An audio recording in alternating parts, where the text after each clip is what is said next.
Peace family, Conjure Queen here. And in this segment, we are going to be diving into the signs that you are a shaman, a healer, an oracle, psychic medium. Um, this is a archetype that comes with many different names. But before I dive deep into it, I want to give people some time to come up in the chat, and I'm gonna be giving people some screen time. What's up, Steven? Hey, Kiki. So I have a huge book that I've been reading. All right, and shout out to my bookworms, those who still read books. I know that we live in a time where people's attention spans are shrinking, and I still haven't finished this book yet, right? Like, this is one of those type of books that you have to take your time with. And it's crazy how I stumbled upon this book. The book called to me. I went into like a mom and pop like bookstore, right? And this was just sitting there, a book by itself. It wasn't even in its right place. And I'm like, yo, this book is calling me. Let me get this book on shamanism. And for those who are interested in reading this book, because I'm going to go a little bit into it here, um, I put the link pinned in the comment section here on YouTube.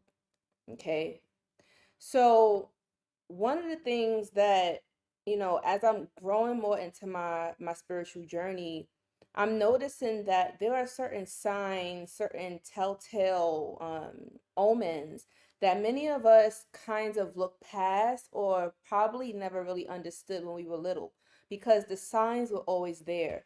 And if you feel like your life feels blocked, if you feel like, you try to do one thing, but things just not working out for you, if you always suffer with like illnesses, setbacks, it's a reason for that.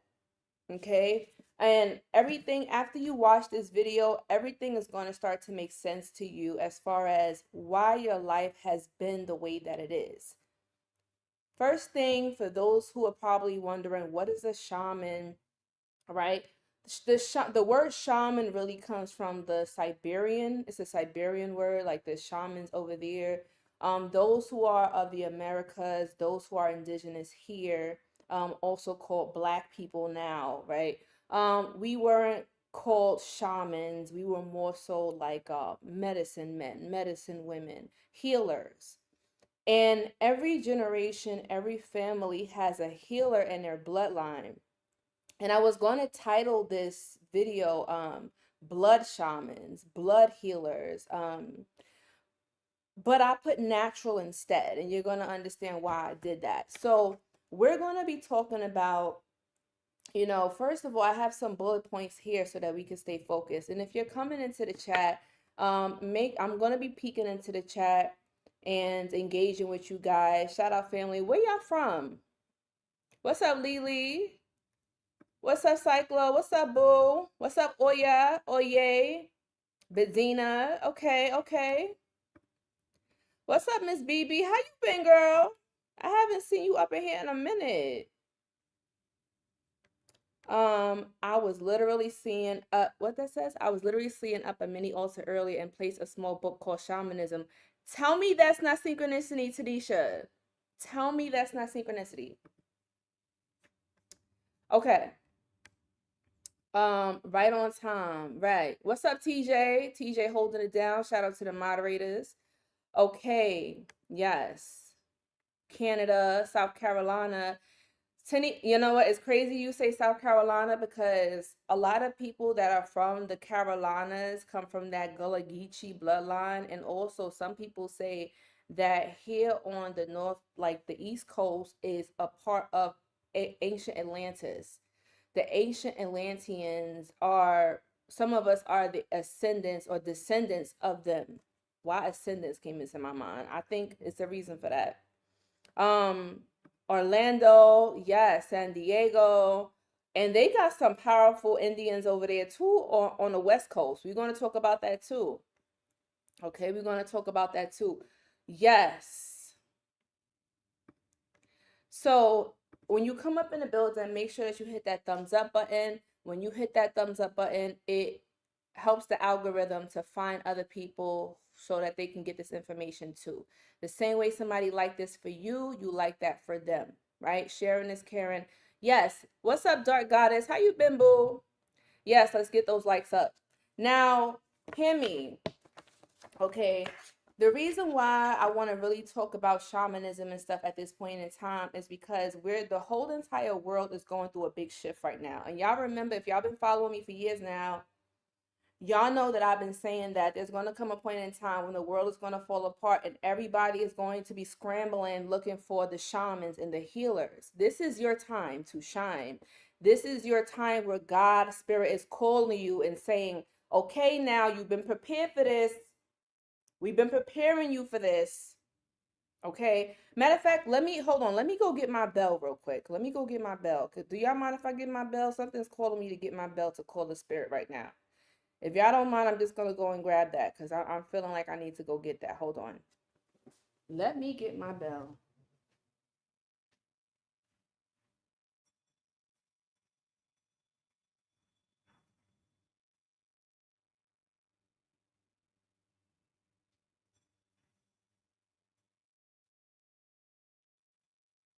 Okay.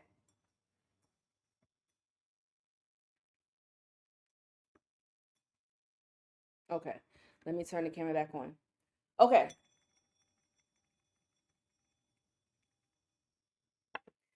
So whenever going into readings, whenever going to a ceremony, like even when I was in Japan, right?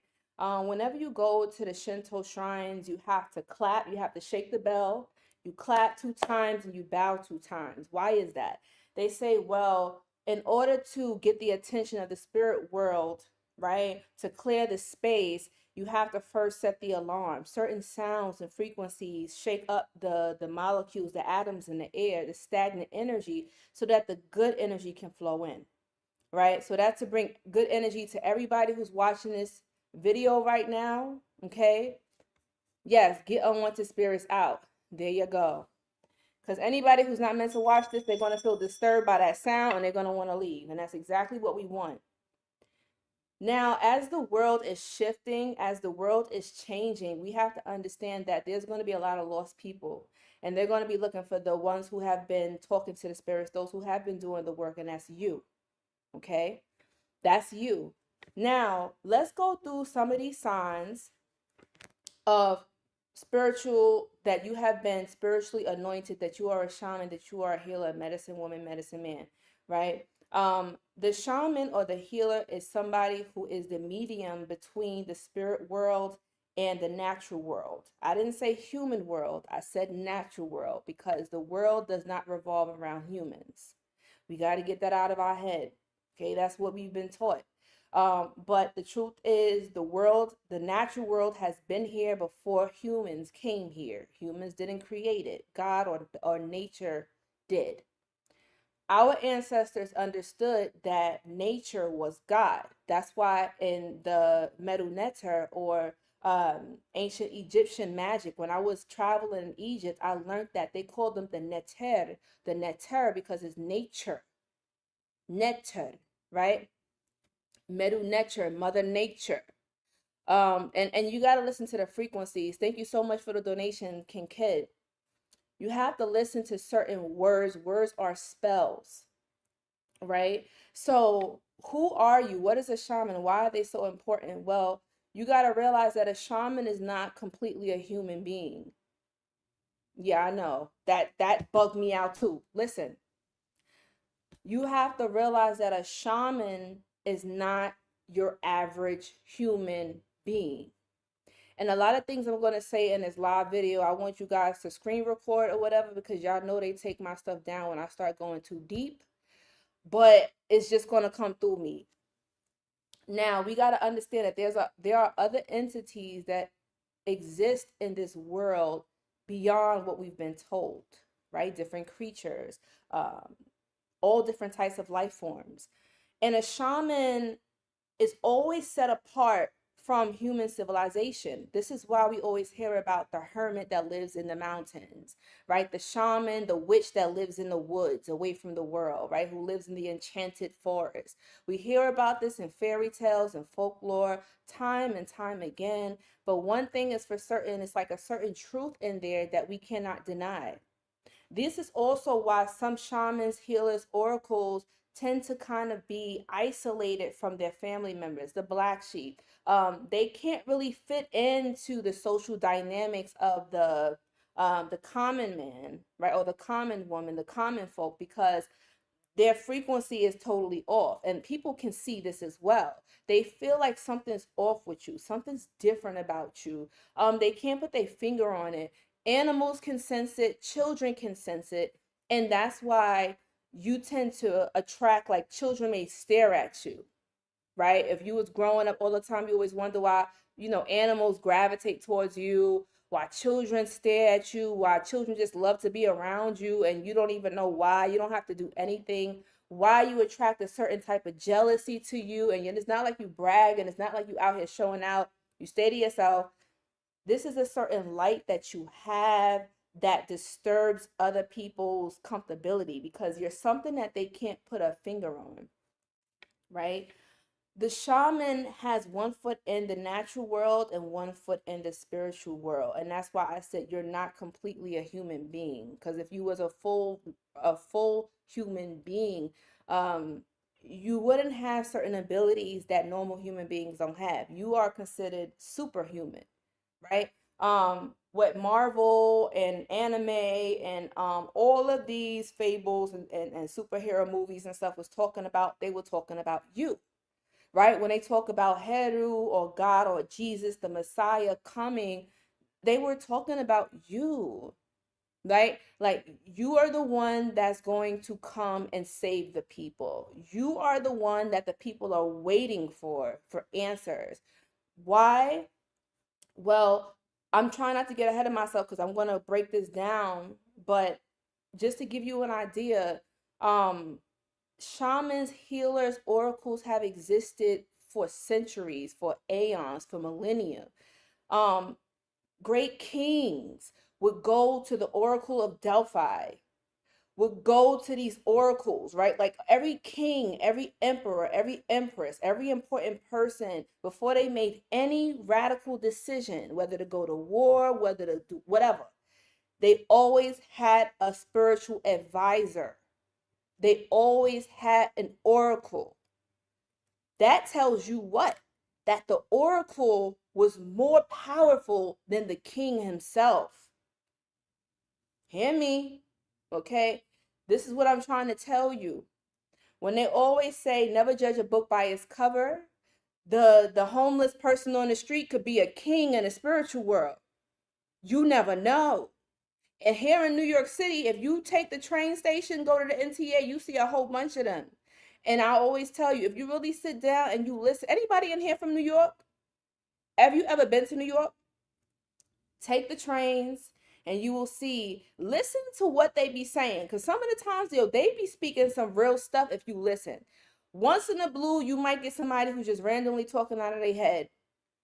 But then you'll get those real shamans and healers that be talking about the government is after us. You guys got to understand. Like, they be telling us, but everybody want to wipe them off as being crazy.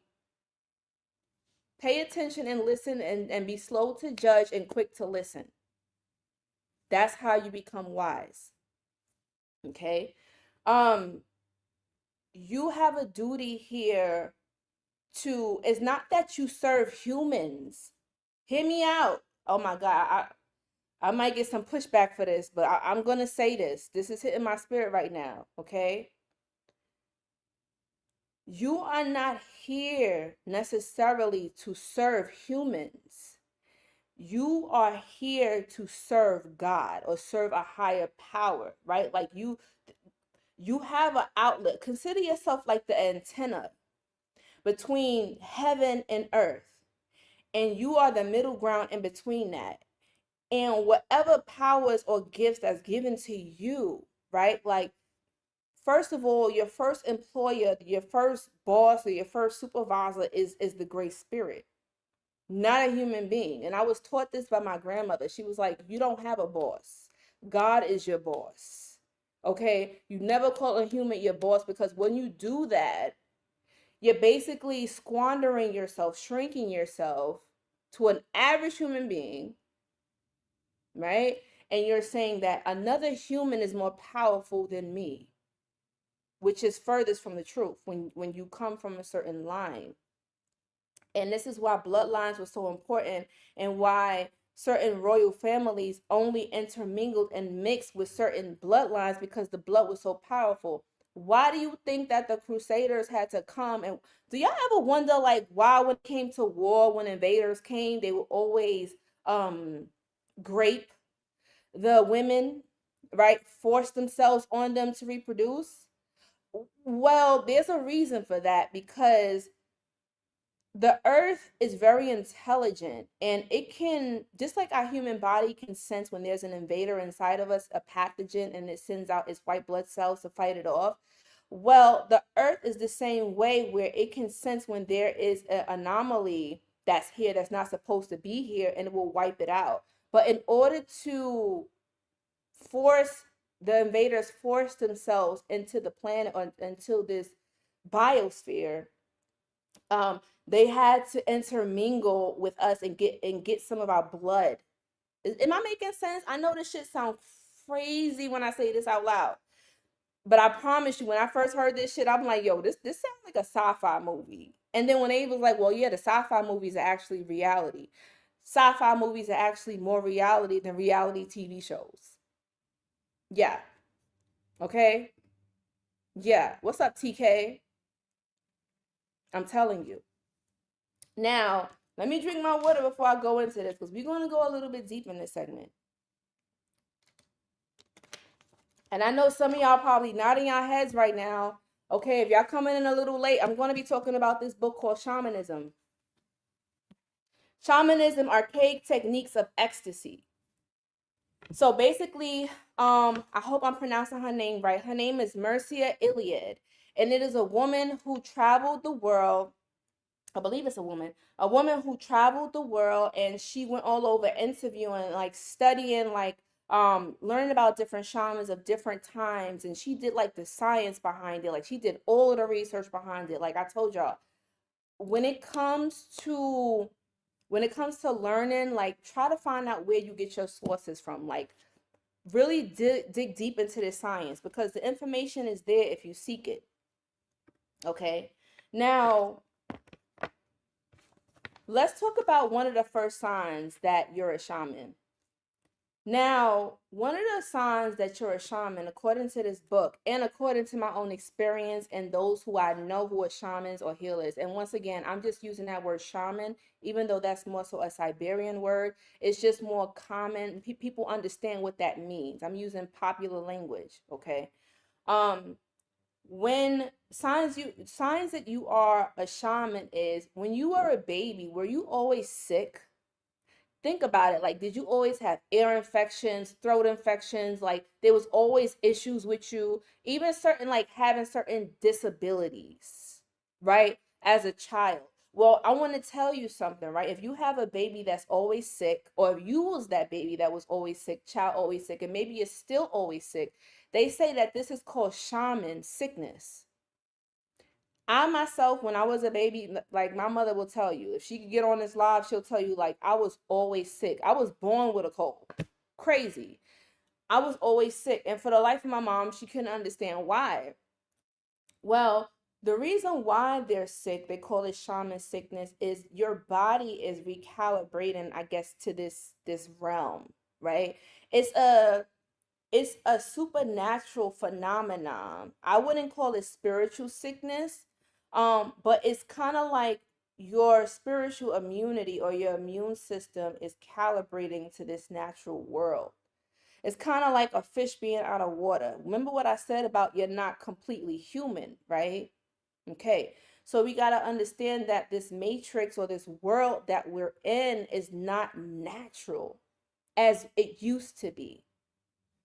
This is how the elders would know when a child came into the world, right? Like certain signs, like, okay, this child is going to be a healer. So let me take them up under my arm. And unlike politics like we have now, where you elect a leader, right? You select a leader, you elect a leader. That's not how shamans are chosen. Most shamans don't even ask to be. They don't even want it most of the time. It's literally thrust upon you, right? Some are born great, some achieve greatness, some have greatness thrust upon them. That's one of my favorite quotes from Shakespeare. Like, and I think about that. I'm like, yo, that is so true when it comes to shamanism. Earache. See, look, people, TK, you are onto something right now. Because why was my tonsils also inflamed too? And they had to remove my tonsils. Listen, I'm telling y'all, ear infections, yep. What is a shaman? Okay, booby, we just went through that. Maybe you just coming in, but I'm gonna break it down for you, okay? Don't go nowhere. Okay. Thank you for posting that.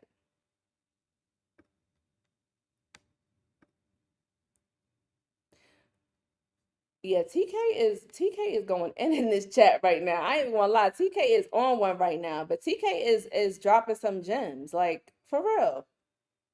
So you always had a certain sickness like ear infections or throat infections, but you got to ask ourselves like, well, what are these symbolic of, right? If you ever watched Bobby Hemmett, which is also my spiritual teacher, he talks about the inner ear, right? Like you have your ear that you hear natural sounds, and then you have the inner ear that can hear beyond space time, beyond the natural world.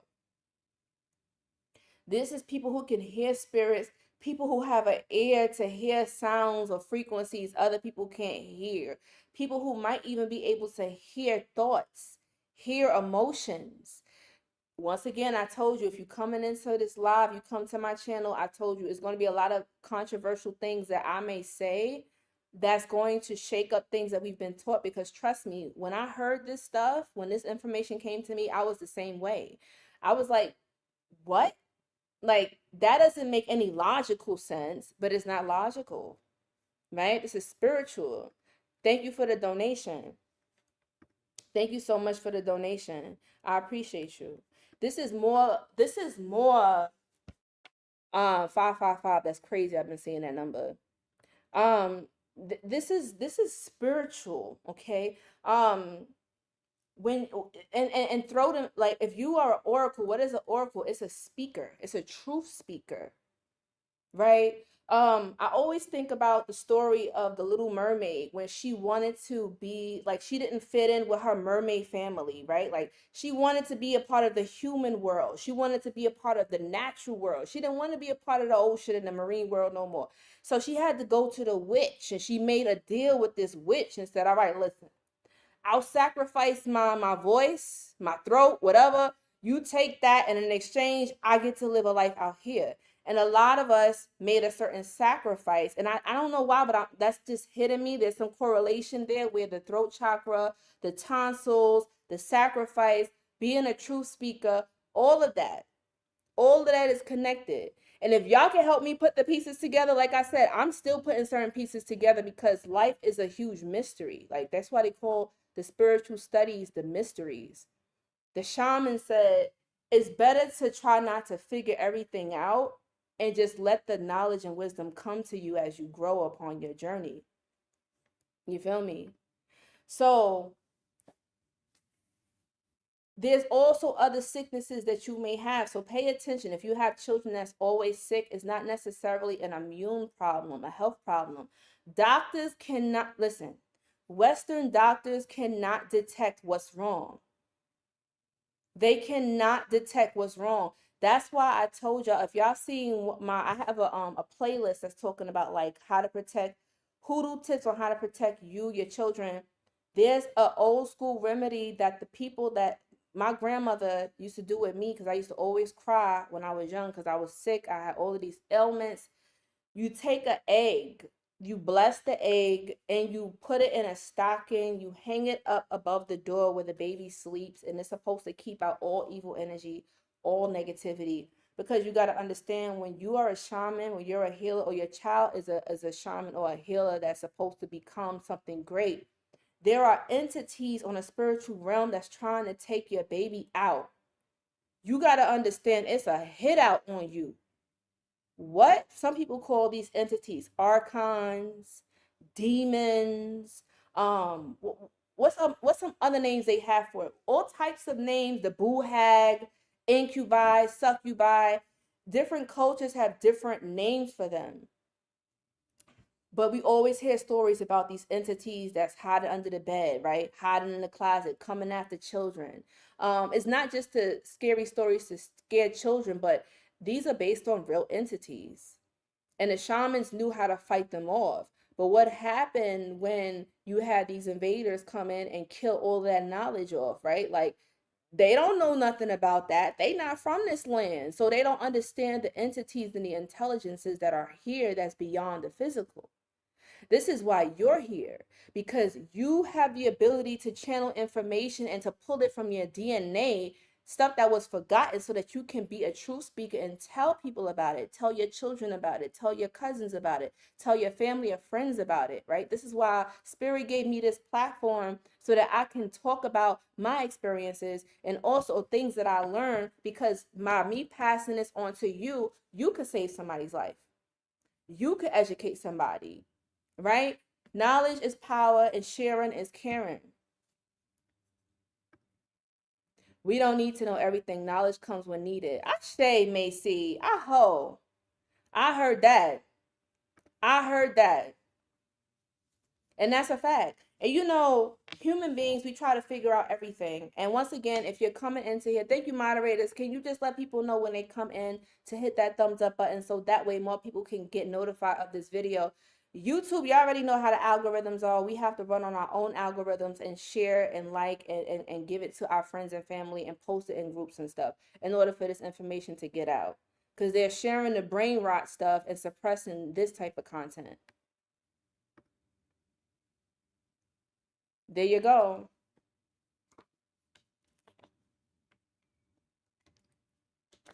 And if you're coming into the live, make sure that you also check out and read some of the chat, because there's a lot of very smart, wise people in the chat room that be dropping gems, y'all.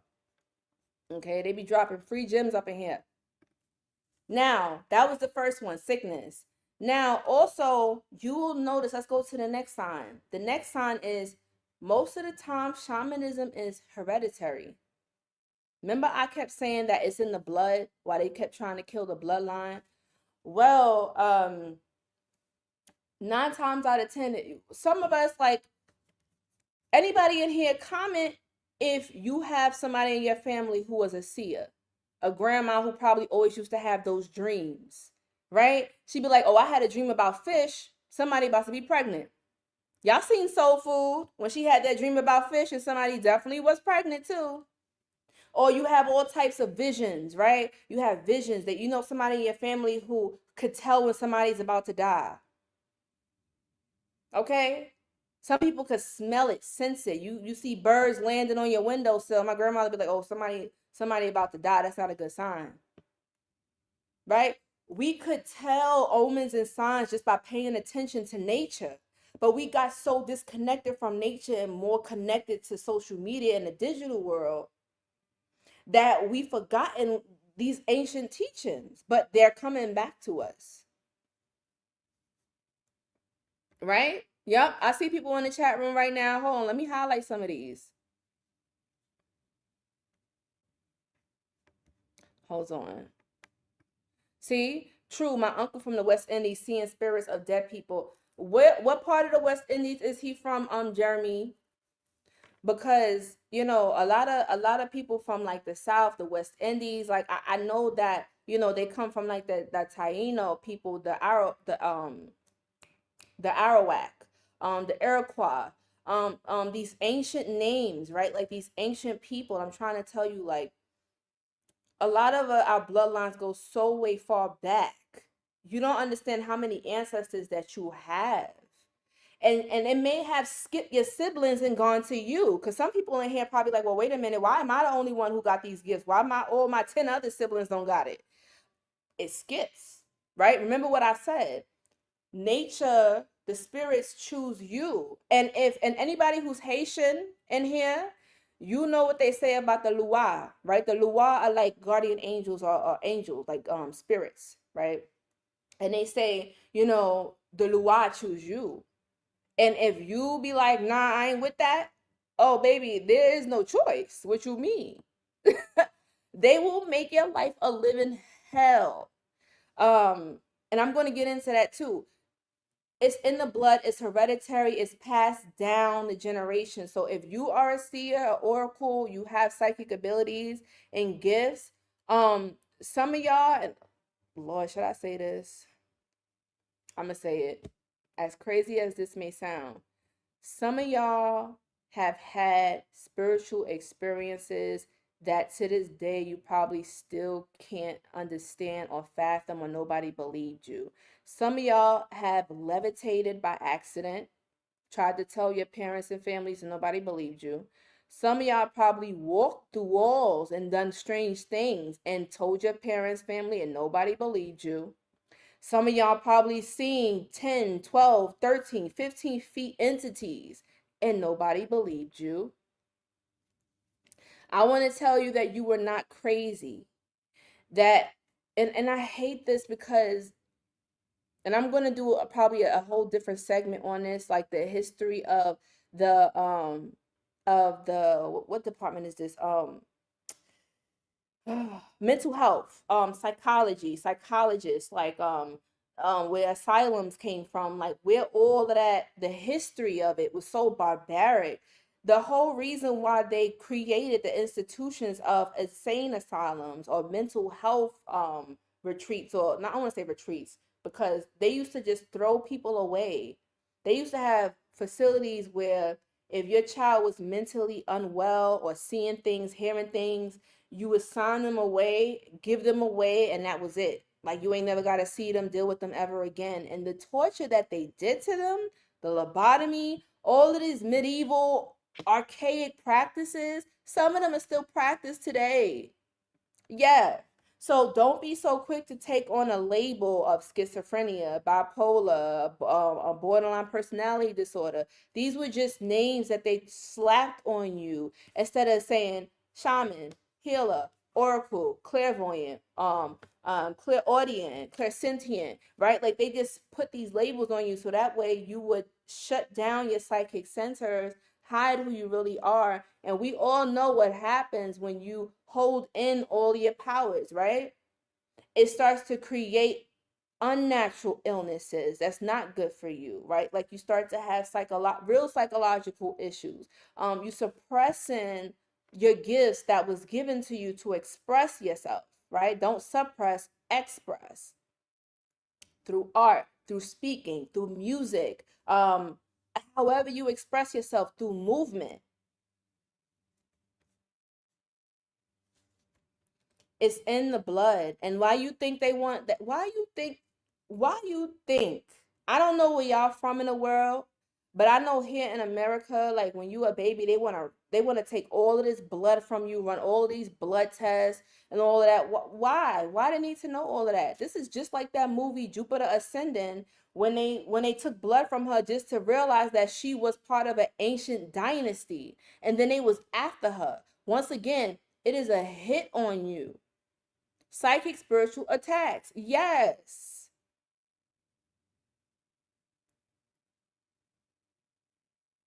They call the seers schizophrenics. What do you mean the sky is purple? What do you mean you hear people talking to you at night? Right? You tell the wrong person that, they're going to think you crazy. That's why sometimes they said the shaman or the healer isolated themselves from everybody else, and they're not like everybody else. They're very different. That's why they just kind of just apart from everybody. But the times is changing where the shaman and the healer, the oracle, is going to be respected again. Now, the third sign is family trauma. And once again, you know what? Something's telling me I'm probably going to read some segment in here if y'all got time, because this book, I'm not going to lie, this is a very intense read. I'm not going to say it's an easy read. Look at this book. Look how thick this is. Like, this book is bigger than my head. Like, yo, look at this. And I'm not even done with it, y'all. This is a book that you really it stretches your mind because the vocabulary is intense. I'm not gonna lie. Like, did y'all just see that? Did y'all just see that? Am I bugging? Okay, no. Wasn't it just two orbs that just went by here? Because where I'm at, I didn't see it, but I saw it in the screen. Okay, maybe I'm bugging, but the spirits is here. I told y'all once I ring this bell, they come. If I'm not smoking my cigar, I ring my bell, the spirits come. Okay. Okay. What was that? Okay, confirmation spirit, they here. Plus, I'm getting hot right now. All right, thank you. Thank you for showing your presence. We appreciate you. We appreciate you being here, giving us this confirmation. They said that we on track. Okay.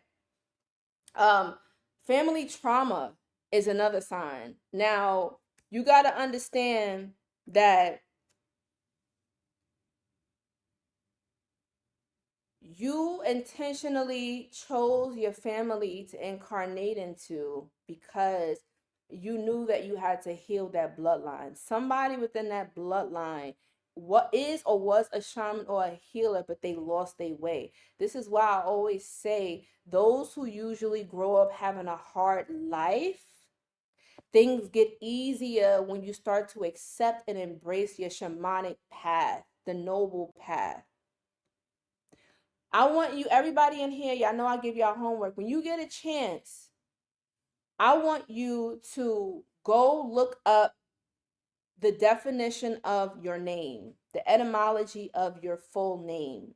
Okay. And the reason why I want you to do this is because your name is a clue into who you are. Your parents didn't choose your name. You chose your name and gave it to your parents in their ear, in a dream, right? Because my real name is Shatavia, right? Like, besides the Conjure Queen thing, my name is Shatavia. Now, at first, Shatavia, they say, sounds like a ghetto name, right? And listen to your name. Taniqua, Shaniqua, Quandrell, right? These are the indigenous names that we have, but they labeled it as ghetto. But I'm going somewhere with this. The reason why I brought up my name, right, is because people used to always ask me, like, oh, that's a unique name. What does it mean? And I never really understood until one day I said, let me look into what this name means. Did some digging, did a little bit of chat GPT research, really delved into the etymology of the word because words have power, right? And then I said, oh shit, like, my name means the noble path. I'm supposed to go through this journey because I am becoming or learning how to start from the bottom and literally make my way into this spiritual path, right? Like, when we hear about the story of matter of fact, let me use a woman because we always hear stories about Jesus and Buddha and Muhammad, but I want to use the story of sorry, I'm sweating bullets right now, the story of Kuan Yin, right? Kuan Yin is the female Buddha. And I was reading a book about her because I was just curious about her story. And Kuan Yin was born into royalty, but she her father sent her to work with the cooks, right? He's like, oh, you don't want to do what I say? You don't want to marry the man that I gave for you? All right, I'm going to humble you. I'm going to make you work with the servants and the slaves in them. That'll humble you and teach you to appreciate being royal, right? What did that do? That just made her enjoy it with them. She was having a good time with the cooks, laughing with them. She was learning how to make recipes. And when the king came back in a week to see how she was doing, realizing that she was having a good time, he was like, what the hell is this? Why do I bring up that story? Because sometimes in your journey, every spiritual person, every messiah, medium, shaman, healer, you go through this humbling experience, the humiliation ritual, right? That they talk about in the Illuminati, the humiliation ritual. All they doing is just copying the natural ways of how spiritual people get initiated. That's a false initiation. See, that's them trying to play God. A lot of us, hold on, I think I'm getting ahead of myself, right? Look up your name and find out the etymology of it, the root meaning of it.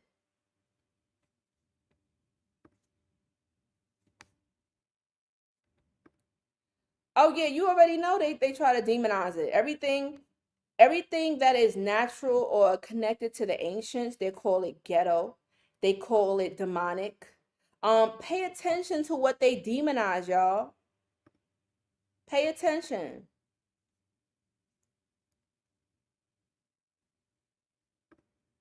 Shout out to the family. We got a lot of people in here. Make sure you hit that thumbs up button, y'all. And moderators, just keep reminding them to hit the thumbs up because it helps other people receive this video, right? If you are not able to donate, at least hit that thumbs up button. I definitely appreciate you. It helps the channel. They love calling us ghetto. They do. But what is ghetto though, right? Like your natural indigenous culture? How? What's up, Neutrino? How? So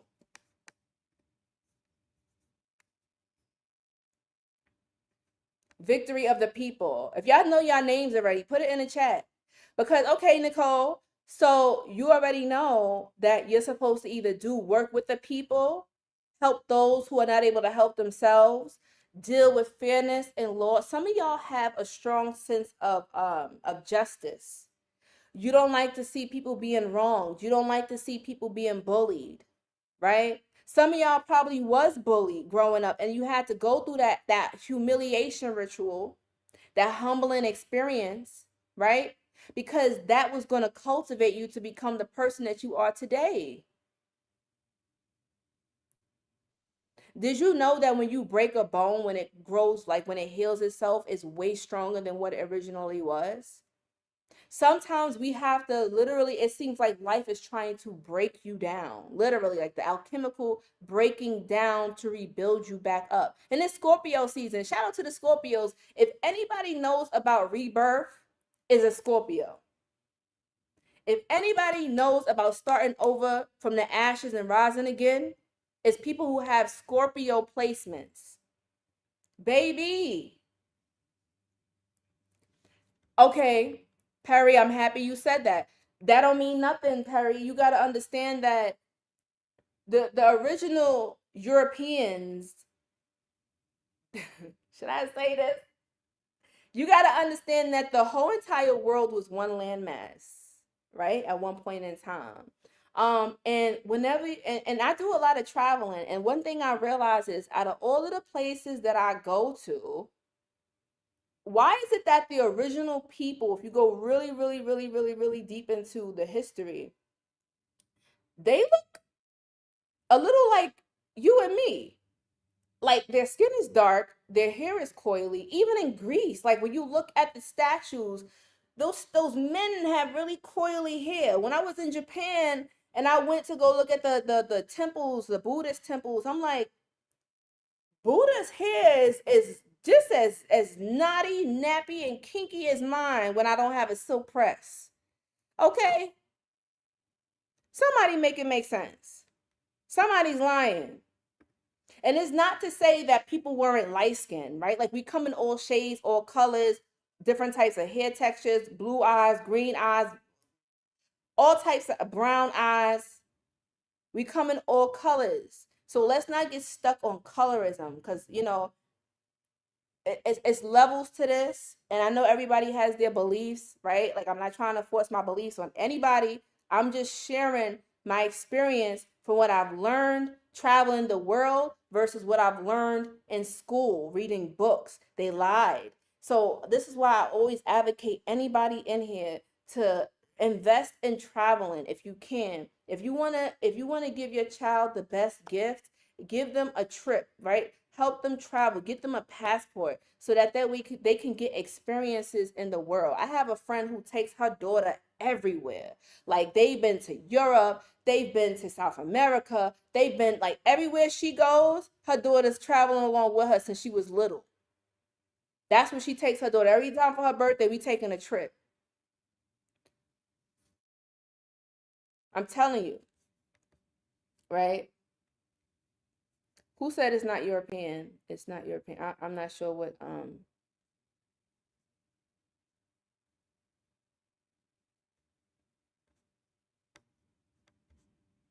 okay. So you're gonna come from family trauma if you are a shaman because you're supposed to heal that bloodline. And that doesn't mean that you're gonna try to save and change everybody. No, you just working on yourself is healing the bloodline. Have you noticed that when you evolve in your spiritual path, that the people around you also starts to do some healing in a way? Maybe they start to become more aware of their patterns. It may be subtle, right? But you'll start noticing that they're watching you. They may not say it out loud. They may not admit it because that ego is one hell of a thing. Nobody likes to admit that, you know what, I was wrong and you was right. That takes a big person to say that. They're watching you.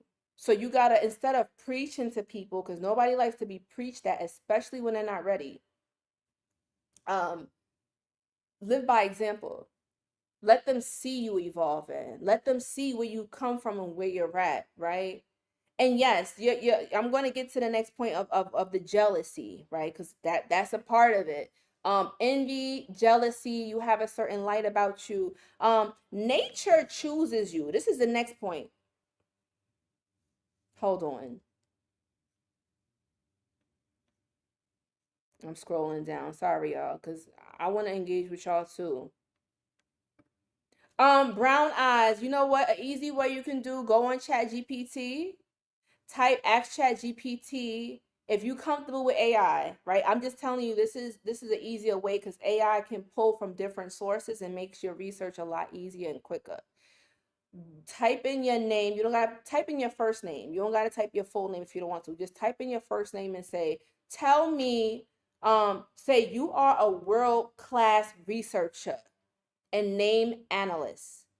I want you to research and tell me the etymology and meaning of my name, the root, like where does it come from? Break it down for me. And it's going to spell out everything for you in detail. Remember, the key to AI is learning how to prompt. The better you learn how to prompt it, the better AI will work with you. Right? Versus you just saying, tell me what my name means. It's going to give you a general meaning. You got to give it a role, right? And then it's going to take on that role and it's going to do what you tell it to do, like a genie. You have a handheld genie.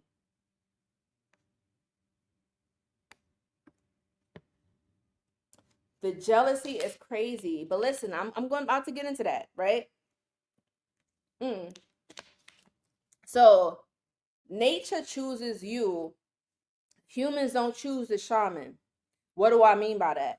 Well, most people, if you still in here in this live watching this, that means that 9 times out of 10, something in your spirit, something about this video, something about this live, something I'm saying is resonating with your spirit because you feel it. People who watch my videos and live say sometimes they feel chills. They skin, like the hairs on their skin go up. And this is your body, right? The body is a supercomputer. It's intelligent. It'll tell you when something is wrong and it'll tell you when something is right. Your body is responding to the information because something within your DNA is remembering, is planting the seed.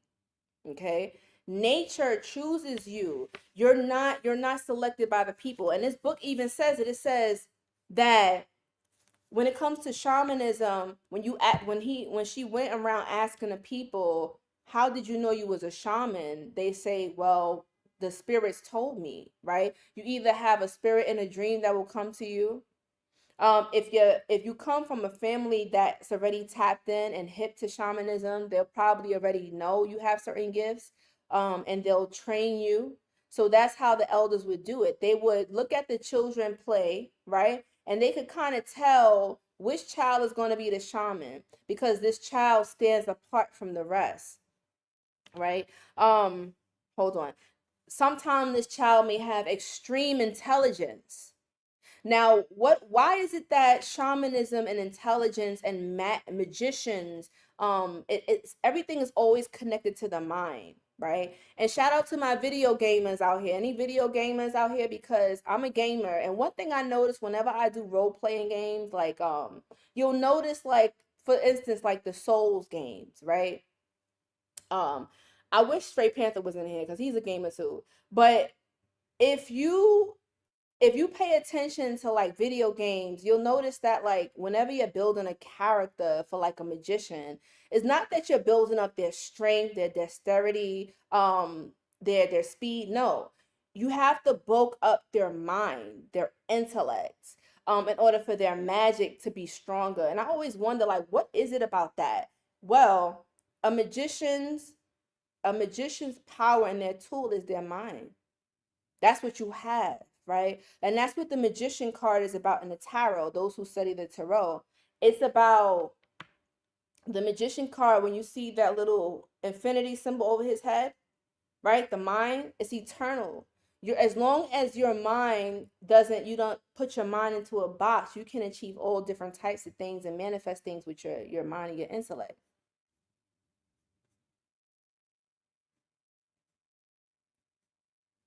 Hold on, let me scroll down. I'm all the way up there. Oh, Straight Panther is in here. What's up, boo? Straight Panther. We was just talking about that, right? Your mind is your intellect. Children who are very bright, very intelligent, and you know what's crazy? It's not even like you try, and sometimes intellect doesn't always necessarily mean book smart, right? Because I was watching a series called what's it called? Young Sheldon, pretty much like a spinoff of the Big Bang Theory. Anybody in here seen that show on Netflix? Well, anyway, in that show, Sheldon has siblings, right? And one thing that I noticed is that they are all geniuses in their own way, right? And I'm going to get into what a genius is. Write that down. When you hear of genius, you think of genie, and I'm going to get to that. But in that show, Sheldon, young Sheldon, Sheldon is like intellectually smart, book smart, right? Like he's bright, he's a genius. Like he's already in high school and he's like 5 years old, I think. I forget how old he was, but he was like a genius, book smart, genius. Everything comes easy to him, like, and he don't know why, but he's gifted like that, right? Like you may have a gift of mind if you're a shaman or oracle. You shine, you have superhuman strength or superhuman intelligence, superhuman emotional intelligence. His sister, Sheldon's sister, she was a genius when it came to emotional intelligence. She knew how to read people. She knew how to work, like how to get her way with people, right? She could be manipulative. She knew how to get her way. She knew how to understand people. So she was a genius in that way. And some of y'all are like that. Some of y'all probably wasn't as book smart like that, but y'all knew people. Y'all was geniuses when it came to people. um his older brother was a genius when it came to business, right? His brother, he could see opportunities, business, money in all different types of ways. He always knew how to make money. So that was his genius. He understood people in a way where he understood what motivates people, how to sell to people. So that series made me realize and see the different forms of geniuses, right? His siblings wasn't as intellectually smart as him, but they had their own genius in their own way, and it's your responsibility to find out what your genius is. Yes, a genius is a gen. Okay, Neutrino, you already beat me to the punch. You already beat me to the punch. Yes. Um, your genius, your being a genius is a gen, right? You so they say that everybody is born with a genie and a Juno, right?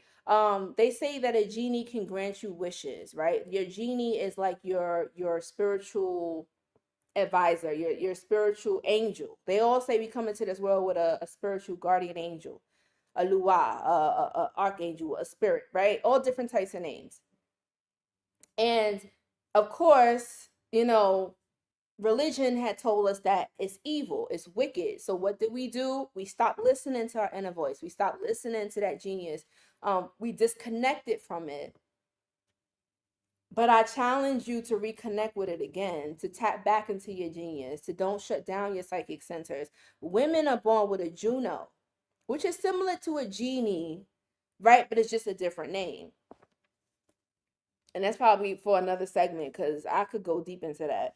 Um, Bad luck. Here's another sign.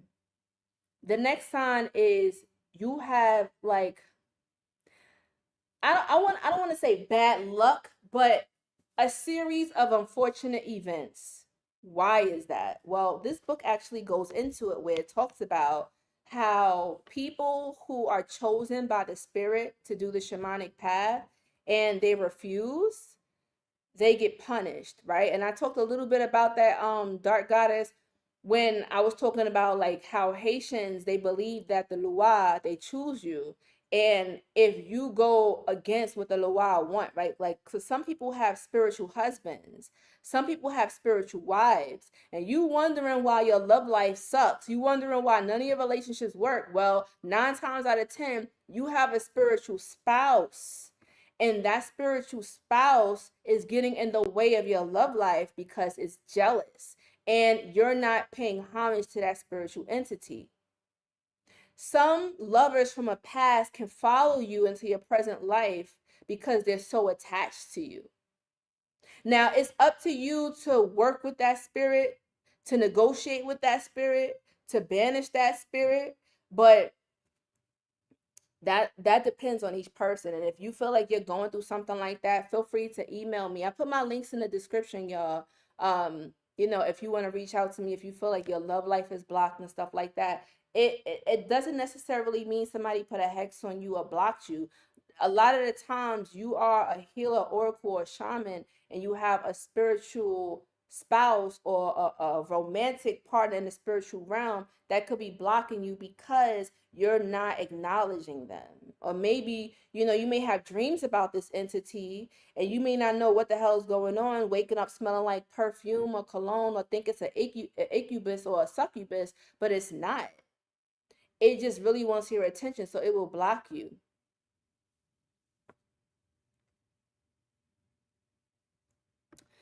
I'm going to get back to you, but can you email me again? Because I do get a lot of emails. I'm not ignoring people. Most of the time, I like to answer my emails myself, so it could be personal. Um, but I've been getting back to my emails. And sometimes it goes to my spam, boo. So can you resend that to me, please? And put in the subject line, put put your question in the subject line, okay? If you can. Because I get a lot of spam emails.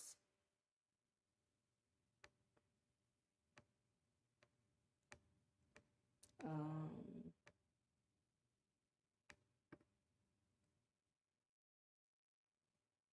yeah, they say, I hate that people who have a different type of intelligence, they call them slow or mentally, they say they have a learning disability, but they just learn differently.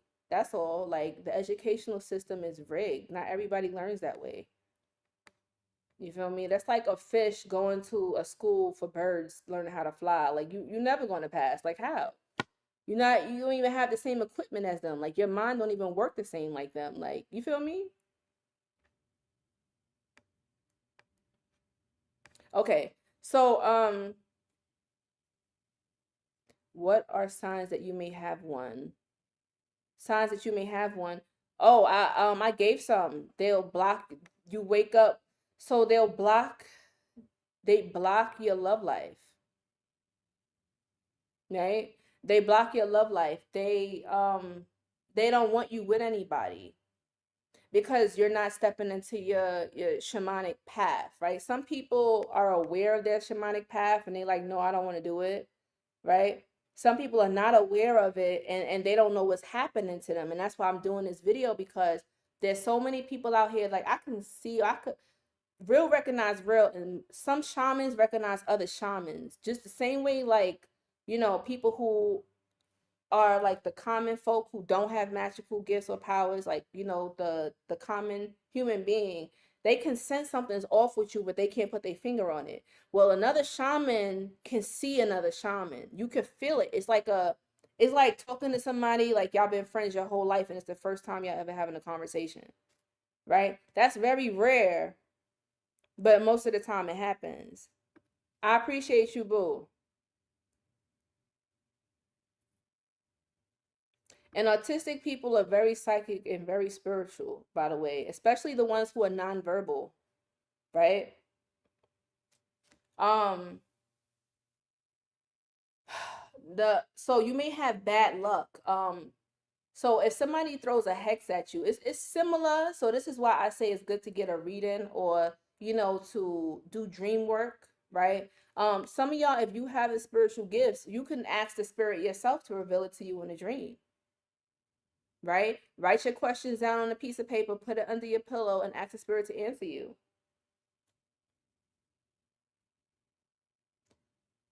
Sometimes you may have bad luck. They may block certain things in your life. You're trying to get a job. This was me, actually. Like, listen, this might resonate with some people.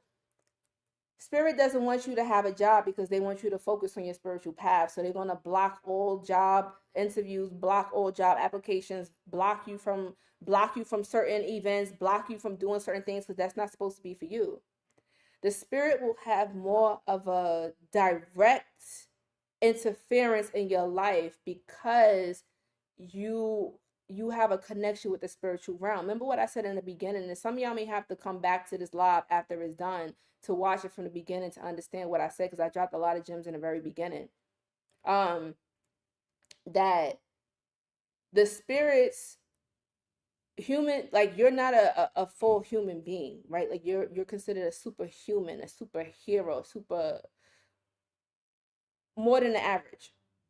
Now, when it comes to the common human being, the spirit is not, there's a oath or an agreement that the spirits are not supposed to intercede in the affairs of mankind. Mankind, humans, superhumans are different things. Okay? Mankind is the synthetic form of the original human being that was created. There were different humans that was made, right? Humans are a splice of different creatures of this realm. Um, it's kind of tricky to say this, but long story short, let's just say that there's different forms of human beings, different forms of mankind, human, the original human, mankind. Mankind is kind of like the ones who don't have inner thoughts, the ones who just kind of go with the flow. They do what they're told. They follow their followers. They don't really have their own original mind. um Humans, on the other hand, the original human, um they killed some of them off because they started to get too smart and they started to rebel against those who was in power, and that's why they tried to manipulate the weather and wipe them out, and that's exactly what they're trying to do now. That's why we're waking up, because there's a quickening happening, because history is about to repeat itself if the shamans don't step up and do something, right? So it's like we're getting a second chance to prevent what happened in Atlantis.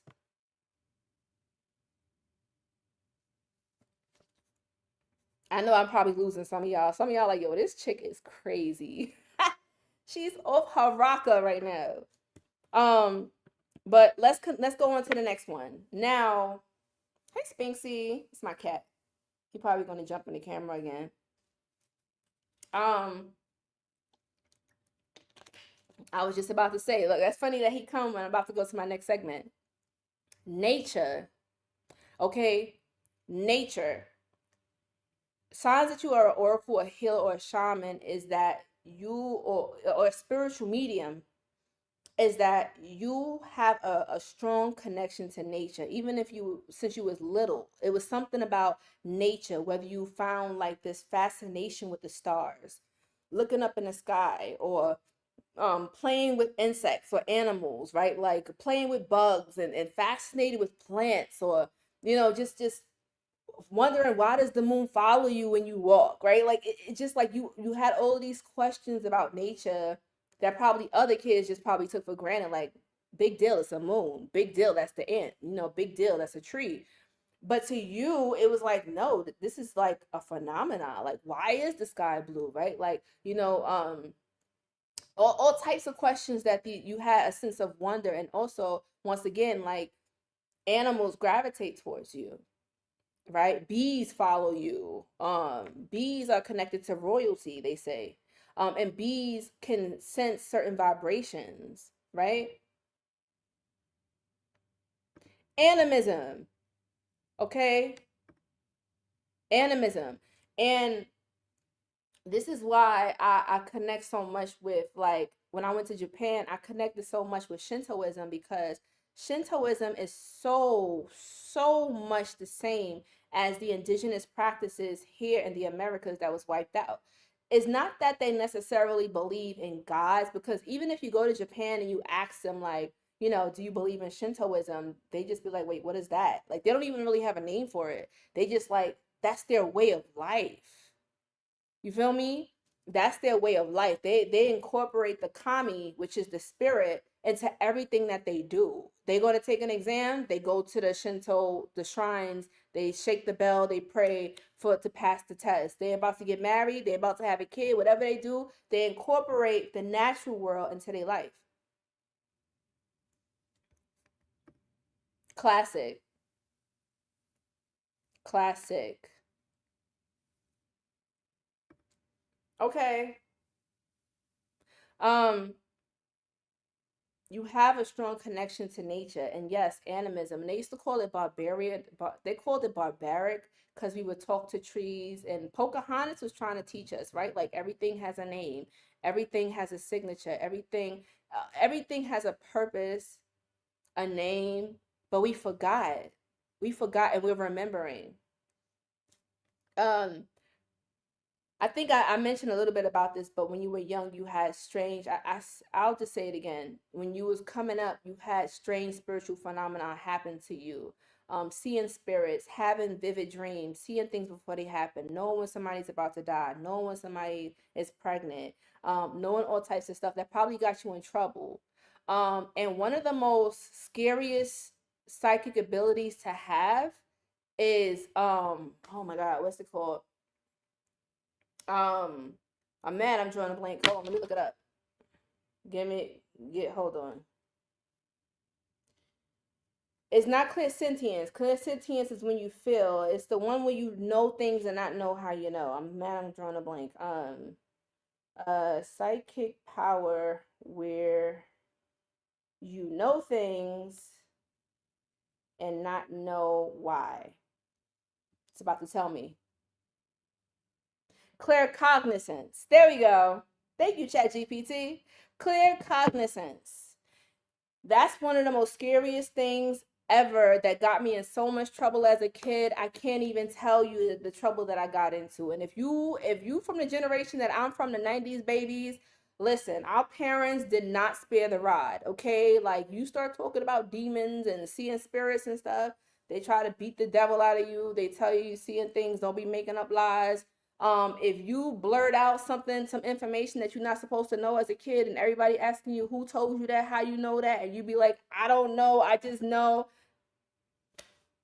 You understand what I'm saying? Claircognizance. Yes. Thank you for writing that in the chat. Claircognizance. Oh my goodness, I'm sweating bullets. Well, for y'all, those who used to my channel, y'all know when I start channeling, I get hot.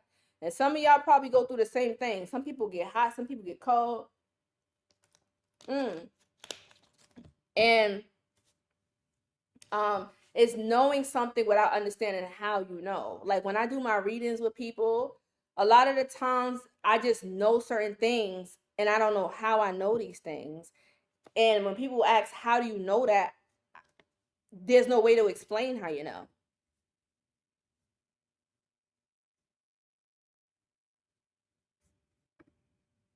You feel me? A lot of us got beat, and that's why a lot of us just stopped talking. Right? We suppressed it. We blocked our throat chakra. And here's a sign too. If wear some turquoise, you see I'm wearing turquoise right now, right? I call this the truth stone. Turquoise will awaken the truth within you, right?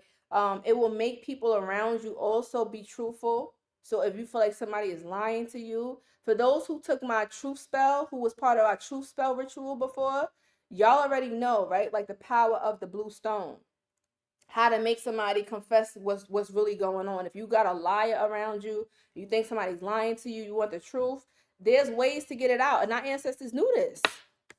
You don't need to go do a lie detector test. Baby, where these stones? Listen, there's a way, and I'm probably going to do a ritual and teach y'all this, ladies, okay? There's a way where our ancestors used to know, like, how to charm their waist beads and wear them so that if their husbands or spouse is cheating on them, it's going to pop. Yes, it is going to pop. And you want to know he cheating on you.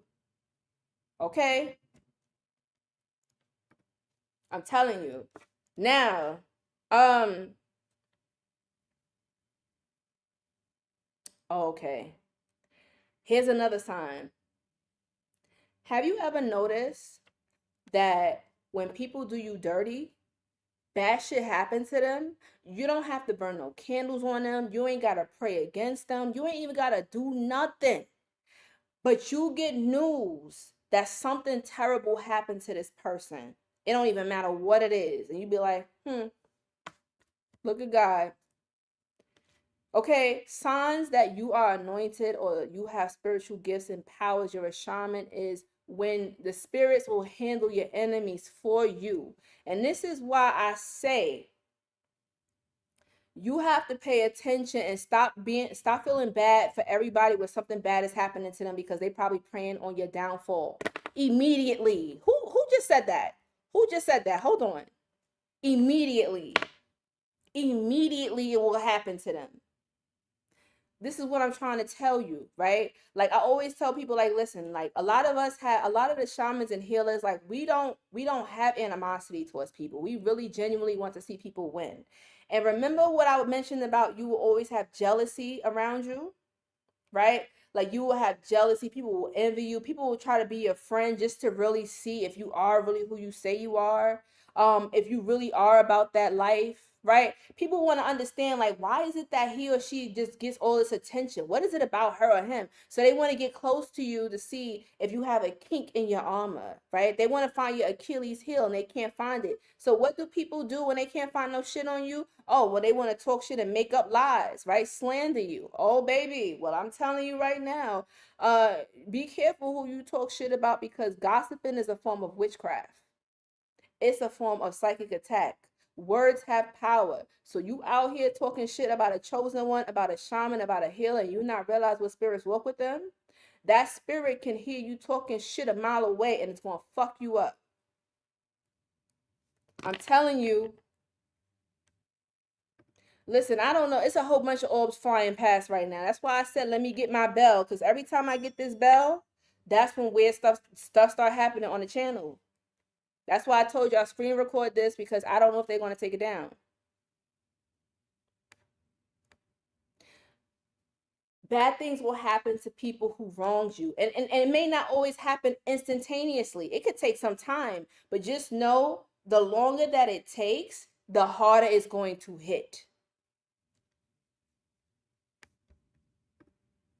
And if somebody even try to burn black candles on you, send a demon, send a spirit at you, I'm trying to tell you right now, it's not going to affect you. And that shit might ricochet, bounce off of you, and hit their grandma.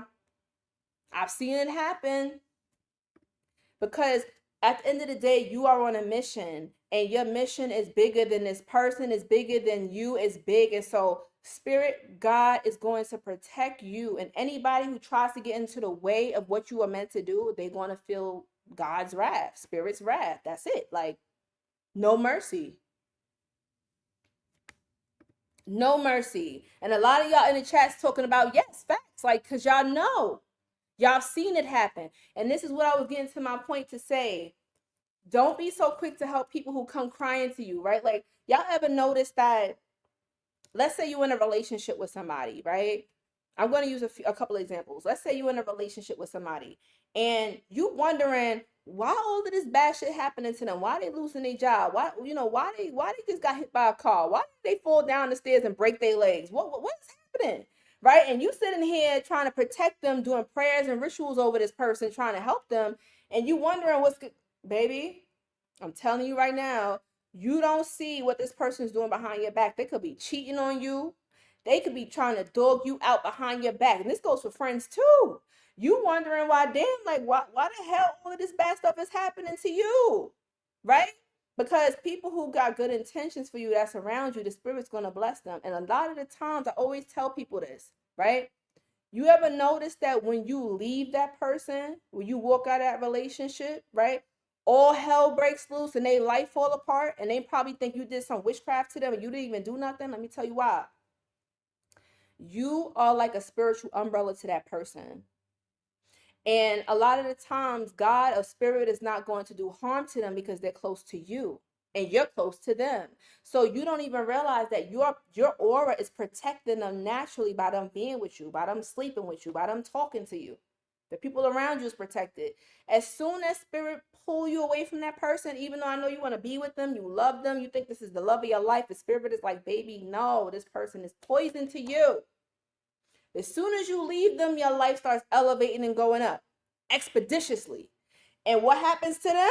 Oh, their life starts going down expeditiously because that protection ain't over them no more.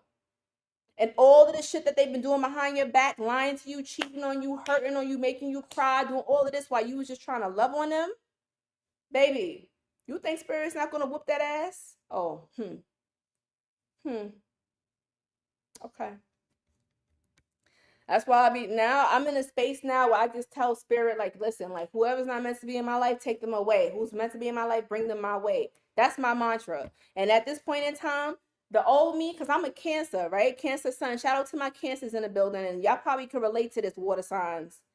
When we love with all of our heart, right? Like we get clingy, we don't want to leave, like we don't fall in love easily, but once we finally give a person our heart, like it's hard to let go. We want to see you grow, we don't want to hurt you. But if you keep hurting us and doing us dirty and dirty and dirty, eventually we just go cold to your ass and we don't want nothing to do with you. Once we take our love away, oh my God, yo, it's like literally yanking a carpet from under them, yo. Yanking the rug. I'm telling you. I'm telling you. I'm telling you right now. I'm trying to tell you because, and I'm telling you, it's like, you know, being so empathic and so loving, people take advantage of our love, and that shit gets me tight because it's like, yo, you know, and not just cancers, but like if you have like a sensitive heart and you're empathic, like you literally just want to see people around you grow, thrive, and be happy. And so when somebody betrays you, like I can't even fathom betrayal because in my mind I'm like, yo, I could never see myself intentionally hurting somebody who had nothing but good intentions for me. My brain don't work that way. Our brains don't work that way. So we naturally think that when we have good intentions for people, they're going to have good intentions for us. Right? And I'm gonna have to probably bring out my other book for the next live that I do called The Laws of Human Nature, because that book by Robert Greene opened up my eyes to some shit. Like, listen, you know, the nicest people get taken advantage of, because look up the etymology of that word nice, right? To be nice means to be naive, to be stupid, to be gullible. And they use that, right? Like, who tells us that we have to be gullible and nice? Society always tells women, especially, and not saying that they don't tell men, but they tell women that, you know, we have to put everybody before ourselves. We have to be agreeable. Don't make people upset. You know, make sure everybody else is happy. We have to sacrifice our happiness in order to make everybody else happy. And so we internalize this to a fault. So we sitting here people pleasing, doing all of this to keep a man, to keep friendships, to keep things around, to keep things going, until finally, you know, when you liberate yourself and you start to see that not everybody has that heart and light as you, it's a whole different world, right? Be polite and kind, not nice. Thank you, Straight Panther. Thank you. He said it best. Be polite and kind, not nice. Have boundaries.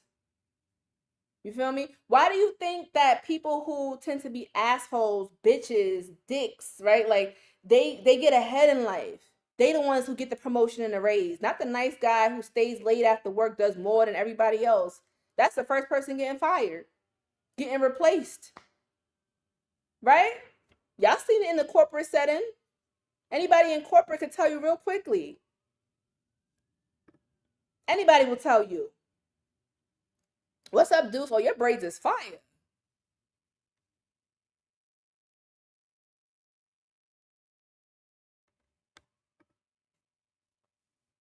Man,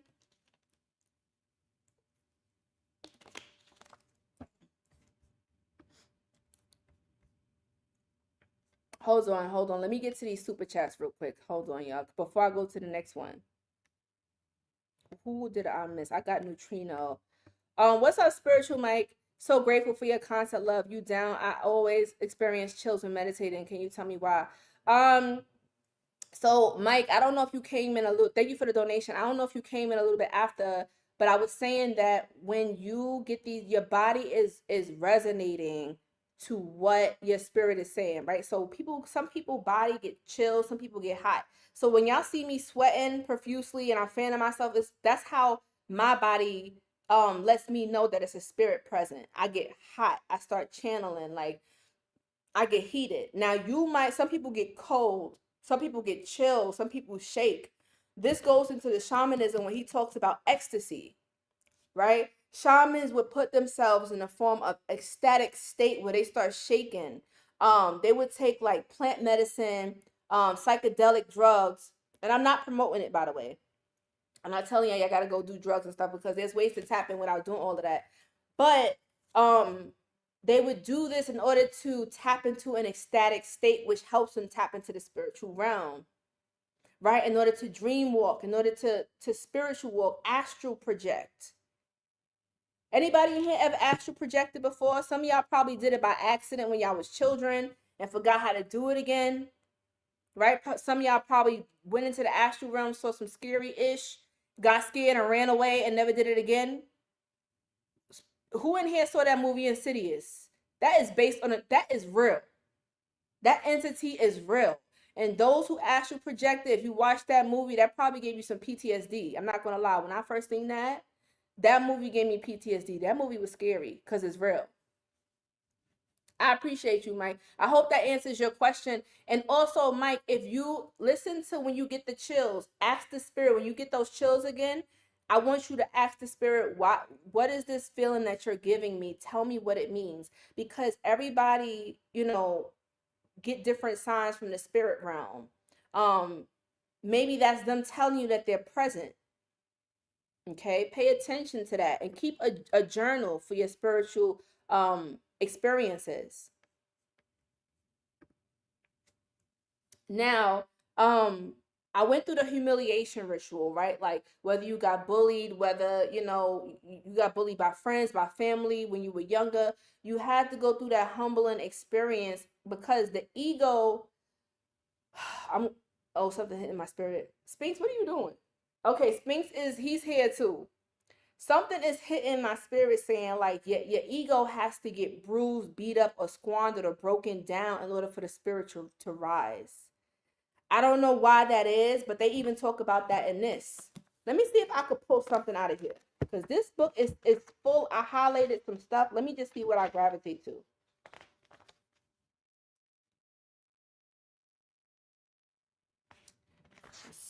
Let's see. The manifestation of the sacred in a stone or a tree is neither less mysterious nor less noble than its manifestation in a god. The process of sacralizing reality is the same. The forms taken by the process in man's religious consciousness differ. What does that mean? So this book, once again, I said that this is not an easy read. It used very, very big words. But it's a scholarly book, right? Like if you're really serious about delving deep into shamanism, this is not for people that's dibbling and dabbling. If you're really serious, get this book, Shamanism. I put the link pinned on YouTube in the comments, in the link, okay? If you are serious about getting this book. Now, what does that mean? It says that, well, God or the spirit realm is a spirit in every stone, right? In every tree, And remember, I always tell y'all that the shamans would pass down their information to the descendant or next in line through a stone. Well, they would charge and meditate with a crystal, put all of their knowledge in that crystal and pass it on to their descendant.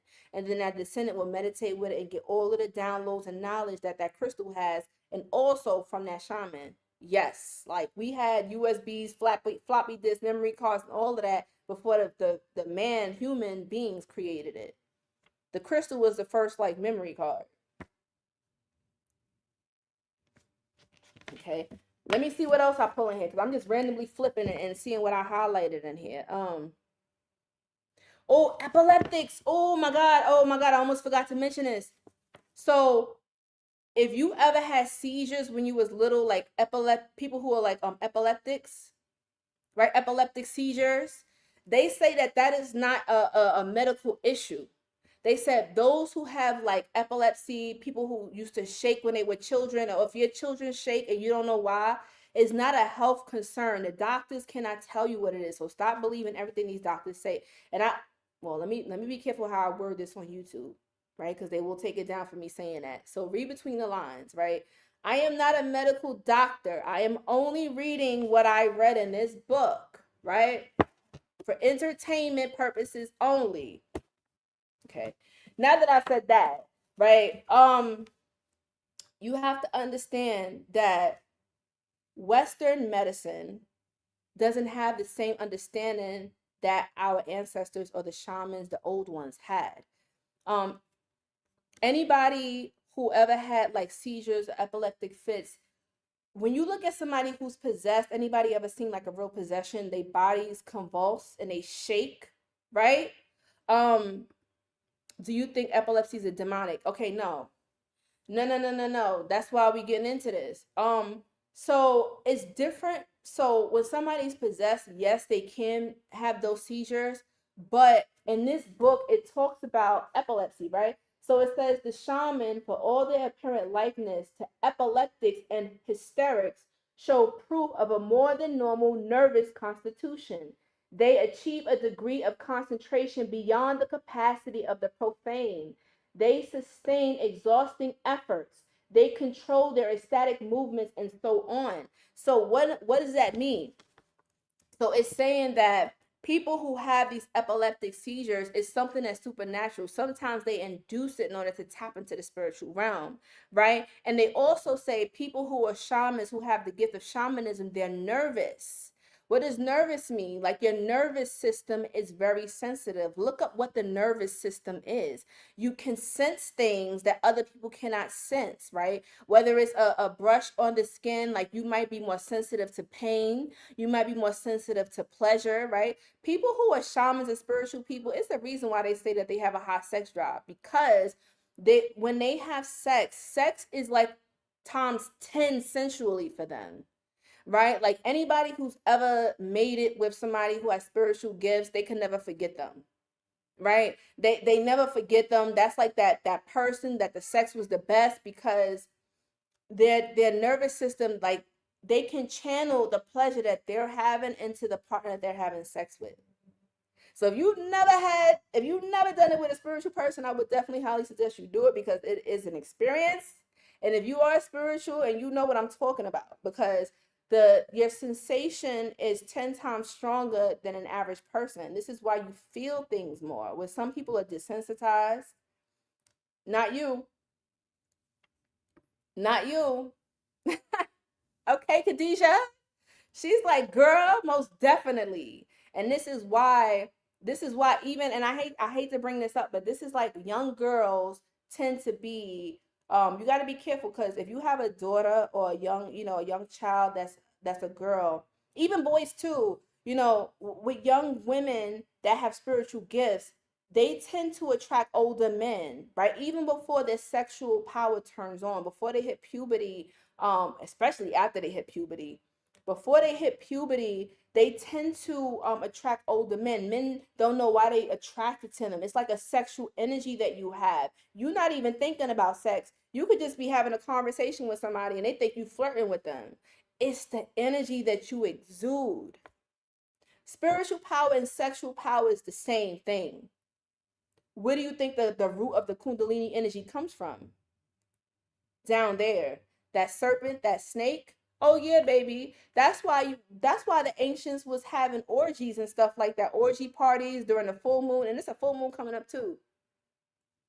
Because they knew that that sexual release and that sexual power can be channeled to open up spiritual psychic centers. That some people would dedicate their orgasm to the goddess, right?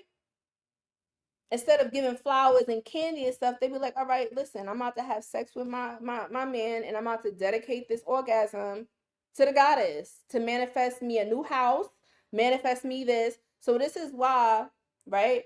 When a man gets with a spiritual woman, it's hard for him to leave or forget her, because when he has sex with her, her good energy and good karma, it blesses him. So this is why you might be a good luck charm to a man when you put that thing on him, put that yoni on him.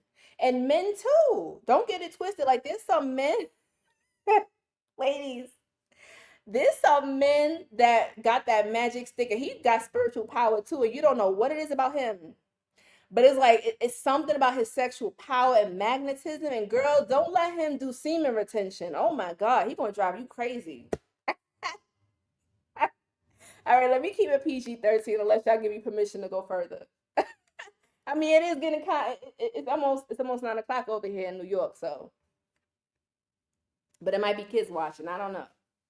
But I mean, I might have to do a whole segment about that, because oh, y'all got me sweating, getting hot just thinking about it. Oh my God. Mm.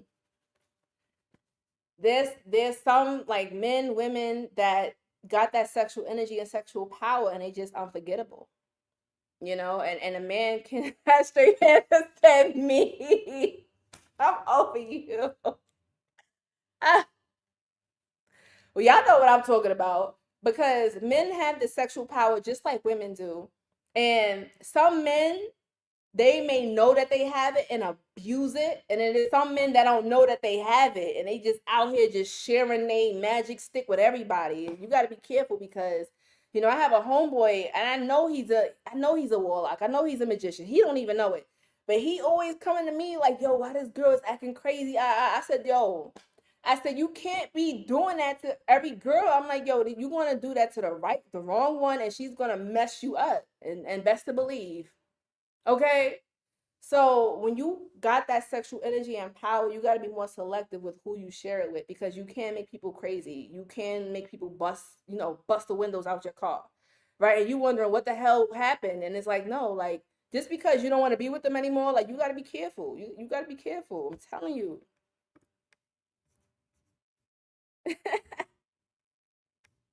I'm telling you. You could snap my eye. Girl, don't get me started. All right, ladies and fellas may not listen. Men can smell when a woman is ovulating. Women can't smell it. We can't smell it. But I did like a forum. I did a post on my Instagram, and if you're not following my Instagram, go follow me at I am Conjure Queen. I did a post before a while ago, and I was like, men, like, can men smell? I forget what it was, but it said something about, like, can men smell when a woman's ovulating? And older the men say yes, like, they know when a woman's ovulating. That's why when you ovulating, ladies, you ever wonder why, like, men is like more on your body? You could just be walking to the grocery store and all of the guys are staring at you. You didn't even take a catnip bath, and y'all should take that catnip bath. Okay, that's gonna drive me crazy. But anyway, he's gonna go crazy. And men, ladies, like, for the men, a woman can smell the testosterone level on a man, because, like, let's say you just came from work and you all sweaty and dirty, and your wife is like, come here, baby, let me kiss you, and you like, no, babe, like, let me go take a shower. And she's like, I don't give a damn about that, because the smell of a man's sweat is like it's a turn on for a woman. Like, even in the gym, right? We can smell the level of testosterone. That's why she said she could smell it. We do smell it on a man. So y'all sitting here hiding y'all pheromones with cologne and stuff. We don't want to smell all of that. We never used to wear colognes and perfumes and all of that. That cancels out your natural pheromones and scent. We smell it. We like a man's scent. We get horny from that. Just like men get horny from us ovulating. I know. I'm telling you. Hit me up, boo boo. Like I said, y'all email me. I put my information. Y'all can message me through my website, iamconjurequeen.com. All my links is always in my description of my videos. Um, but I'm telling you, like your spiritual shamanic power, you have to, with great power comes great responsibility. That's why a lot of the shamans would practice celibacy or being abstinent, not just for themselves, but also because they knew how powerful their sexual energy is, that it could literally cause somebody else to go crazy. And why is that? Well, let's think about it like metaphysically for a second, right? Here is a person who, let's say, is desensitized and their psychic senses is turned off and they got all of this trauma and baggage on them. And here you come with this powerful sexual energy. You've done the spiritual work. You come from a powerful shamanic bloodline. You got all of this sexual spiritual energy. You have sex with this person. Now it's like you're a plug and you plug yourself into their outlet. Okay, and now you just gave them a shock, like a jolt in their body that they never felt before. They don't even understand what's happening. They never felt this before. Now they addicted to it and they like, okay, you know what, nigga, I don't know what you did to me, but I'm not sharing this D with nobody else. Okay. And same with dudes.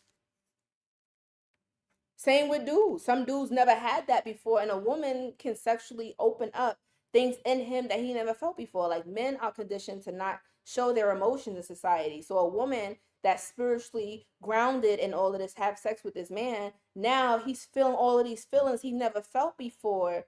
And he don't understand. He's used to playing it cool, but with this girl, he can't play it cool no more. Now he crazy, showing up, popping up at her job. Okay? I'm telling you. That Shakti power. Yes, Tamika. I'm telling you, you got to be careful. Yes, Mike, you got to.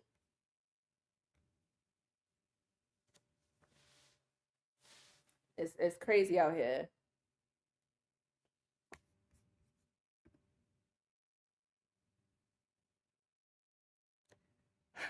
Oh my God. So y'all already know, like the spiritual power, you gotta wield it. And that's why I said, if you have a spiritual man or a spiritual woman, um, take care of them because they're like a unicorn. Like they don't come around often.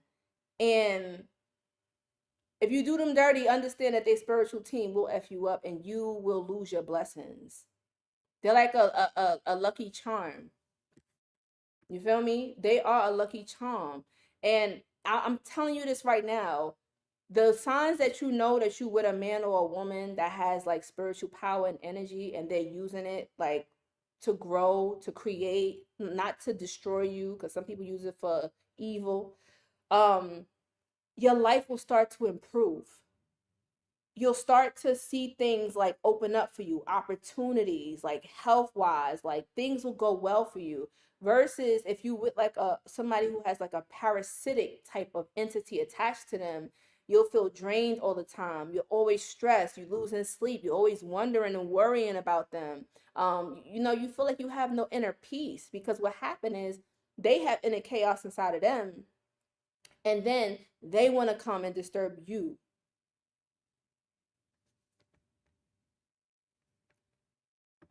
There you go. And I have a whole video talking about narcissists and them being a different entity because I dated a narcissist and nobody believed me when I said that this dude's eyes turned into a reptilian. I'll never forget it. I knew I was messing with something that was different. And I knew it was time to go. Some people even commented on that video and said that, you know what, nobody believed them, but the narcissist, the person that they was dating, eyes turned black. Like just black. So when people tell me that, I believe you. You're not crazy. Please take care of them. So, let me see if there's another one more something else I could read. Ooh.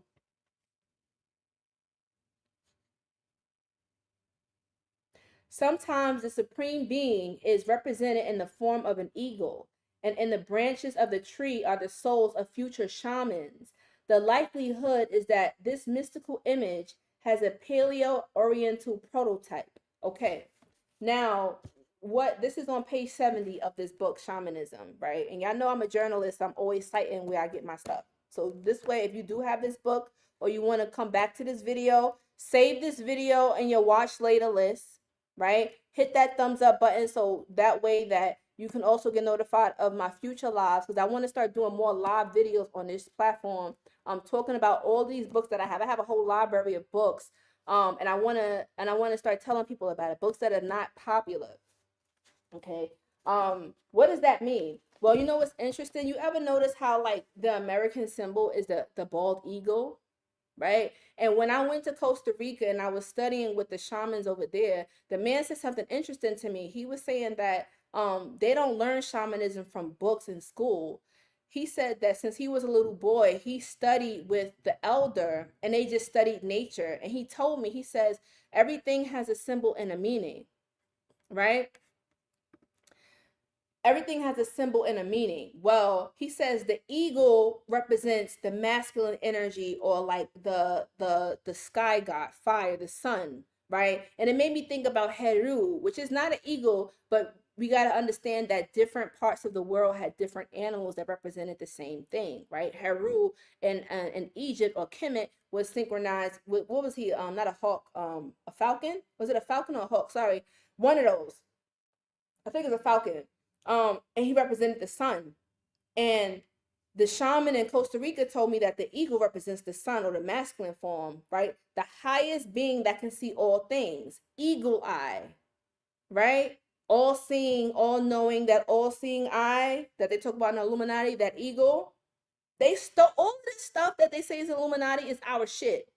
And this is why I do my videos, because I'm telling you guys, they've been telling us like, oh, stay away from this, stay away from that. I even think some of these, I've learned that some of these Illuminati videos were psyop videos so that they could keep us away from our power. Okay, I'm gonna do another segment on that. The shaman in Costa Rica also told me what the snakes represent. He said the snakes represent is the lowest creature, but it's the wisest. And he said it represents the feminine aspect, which is the water. Now let's think about it. What do the snakes usually represent when we think about the different spiritual paths, right? When we look at the Nagas, right? The serpent spirits, the snake in the Garden of Eden that spoke to Eve, which some say was Lilith, the first woman before Eve, the first prototype. Then you have the Mamiwata, right? The serpent, the mermaids, right? The mer people.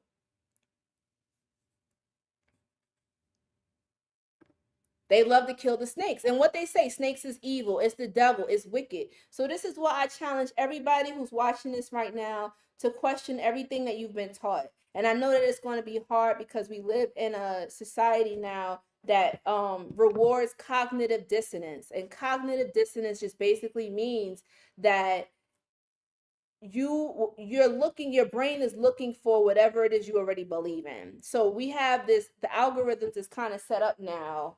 Let me press my PlayStation.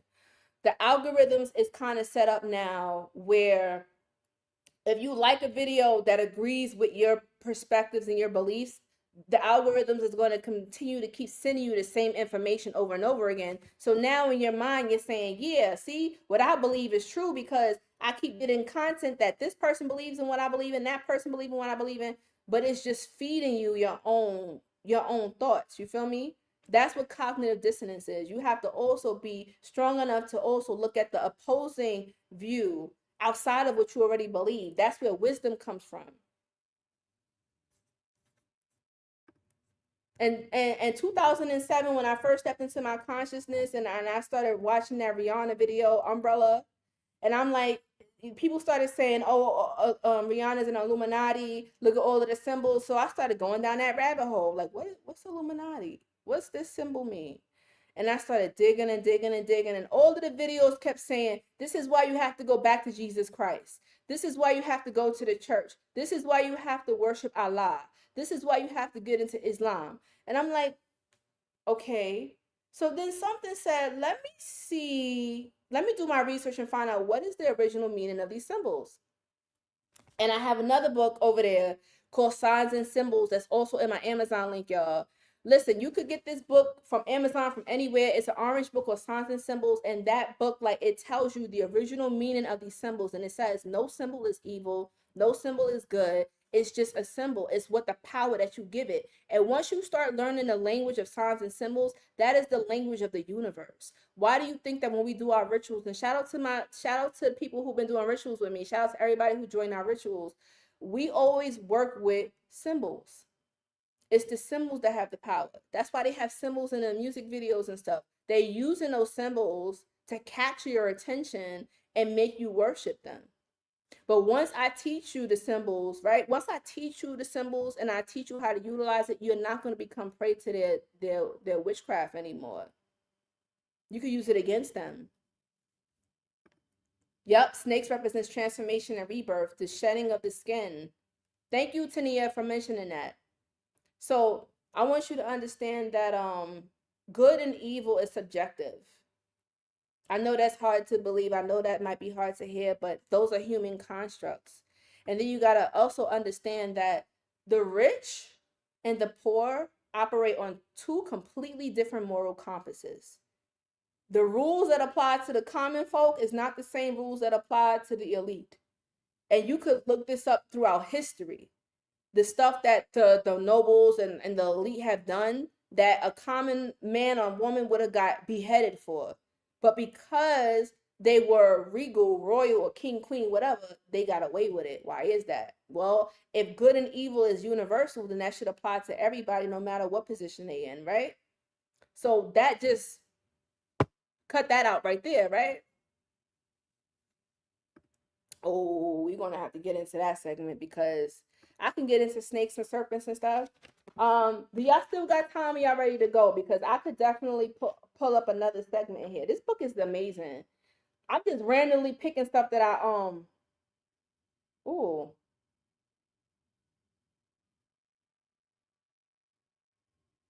Oh, I don't know. This just came to me. And okay, according to the tradition of the Kauai Poppins, one night someone was killed by a Oboro, which is a spirit of a dead person.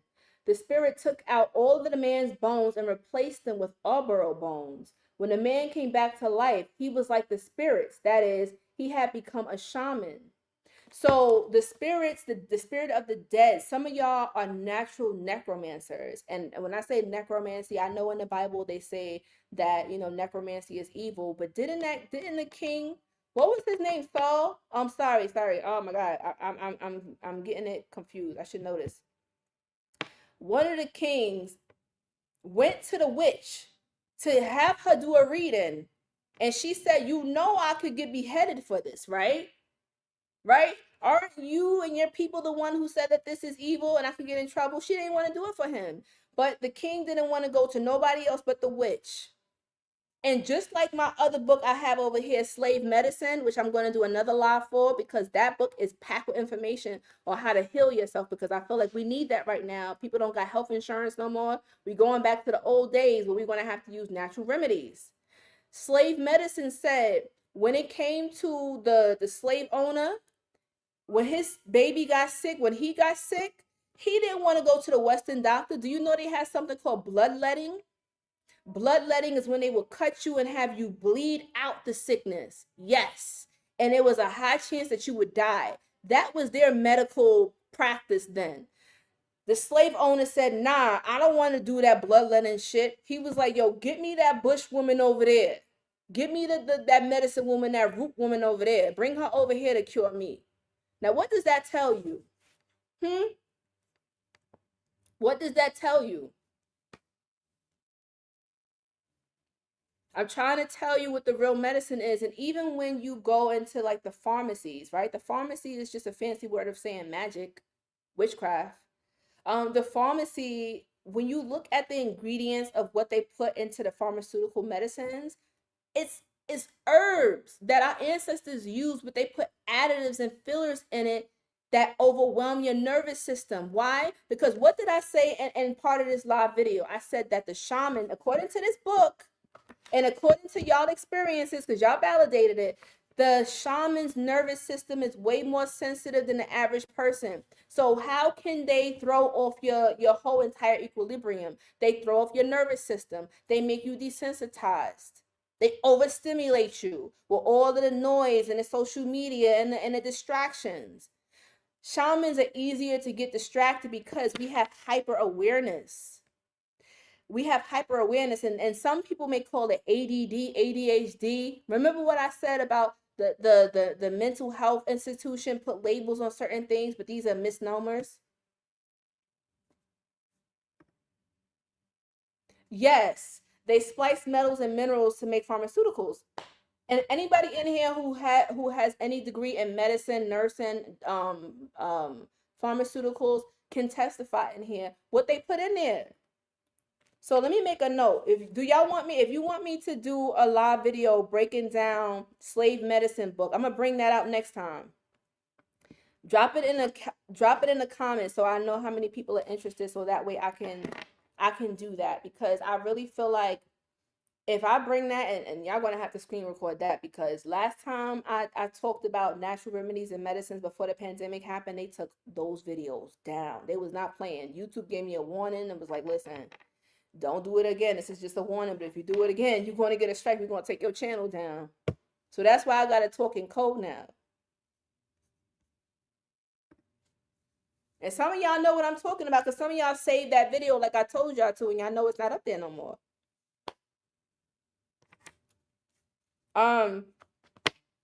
But yes, Oboro is another name for a dead person. Dead people could come in your dreams. Some people also have visions and dreams, and Brother Panic has said this too. Shout out to Brother Panic. Another one of my teachers, who's also a student of Bobby Hemmett, which is my teacher. He said that hold on, ooh. Let me drink some water.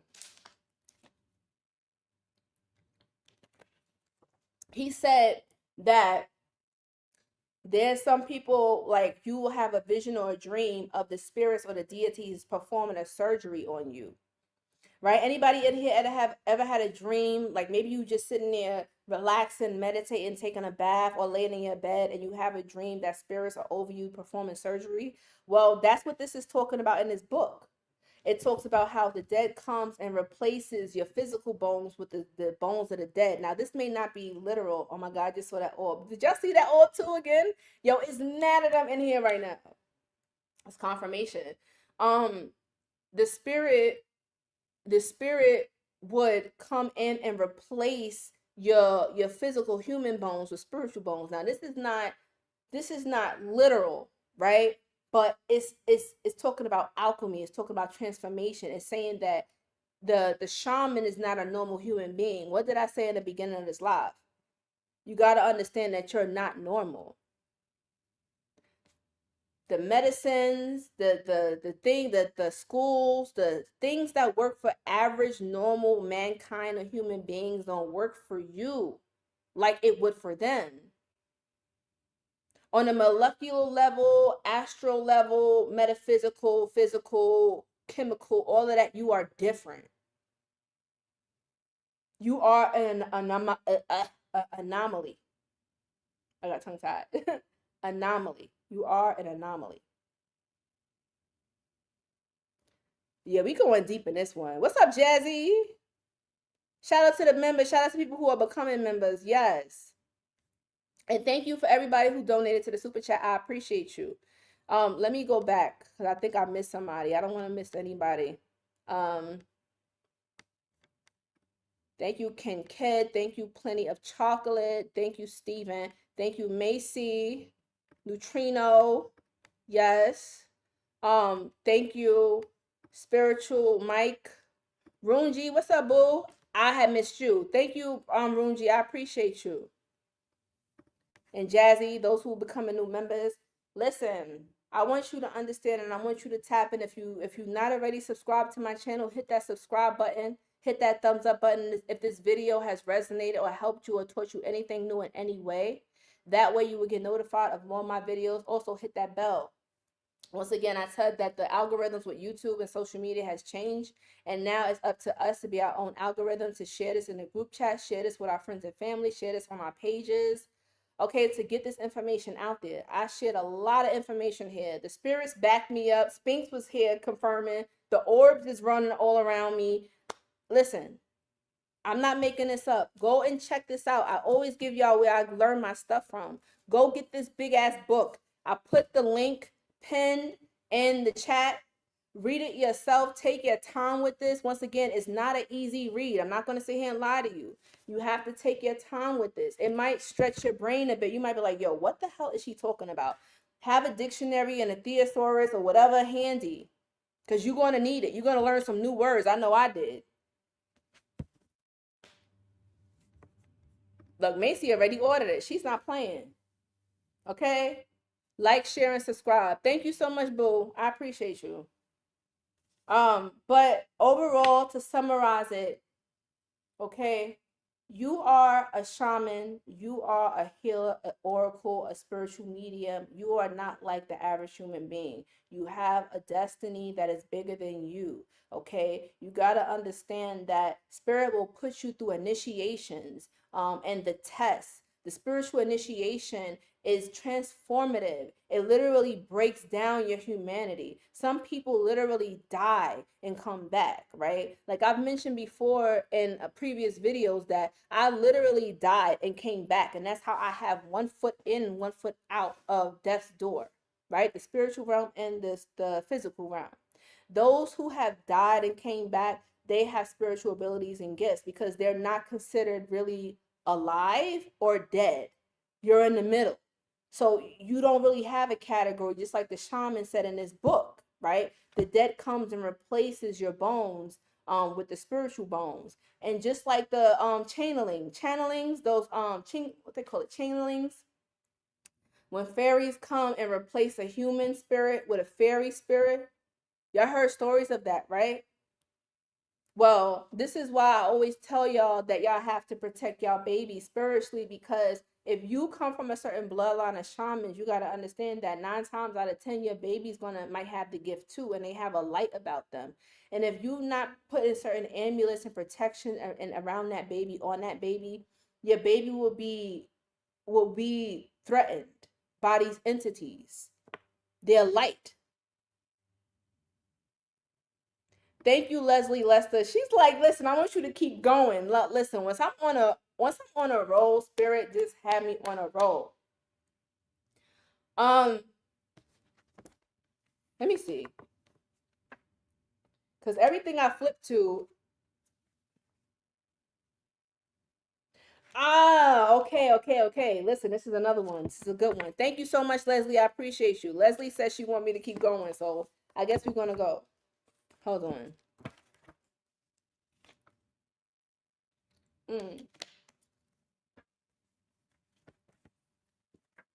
Okay. Each time a shaman, this is page 94. Each time a shaman succeeds in sharing in the animal mode of being, he in a manner reestablishes the situation that exists in elo tempore, which means in mythical times, when a divorce between man and the animal world had not yet occurred. Okay, let me break what that means.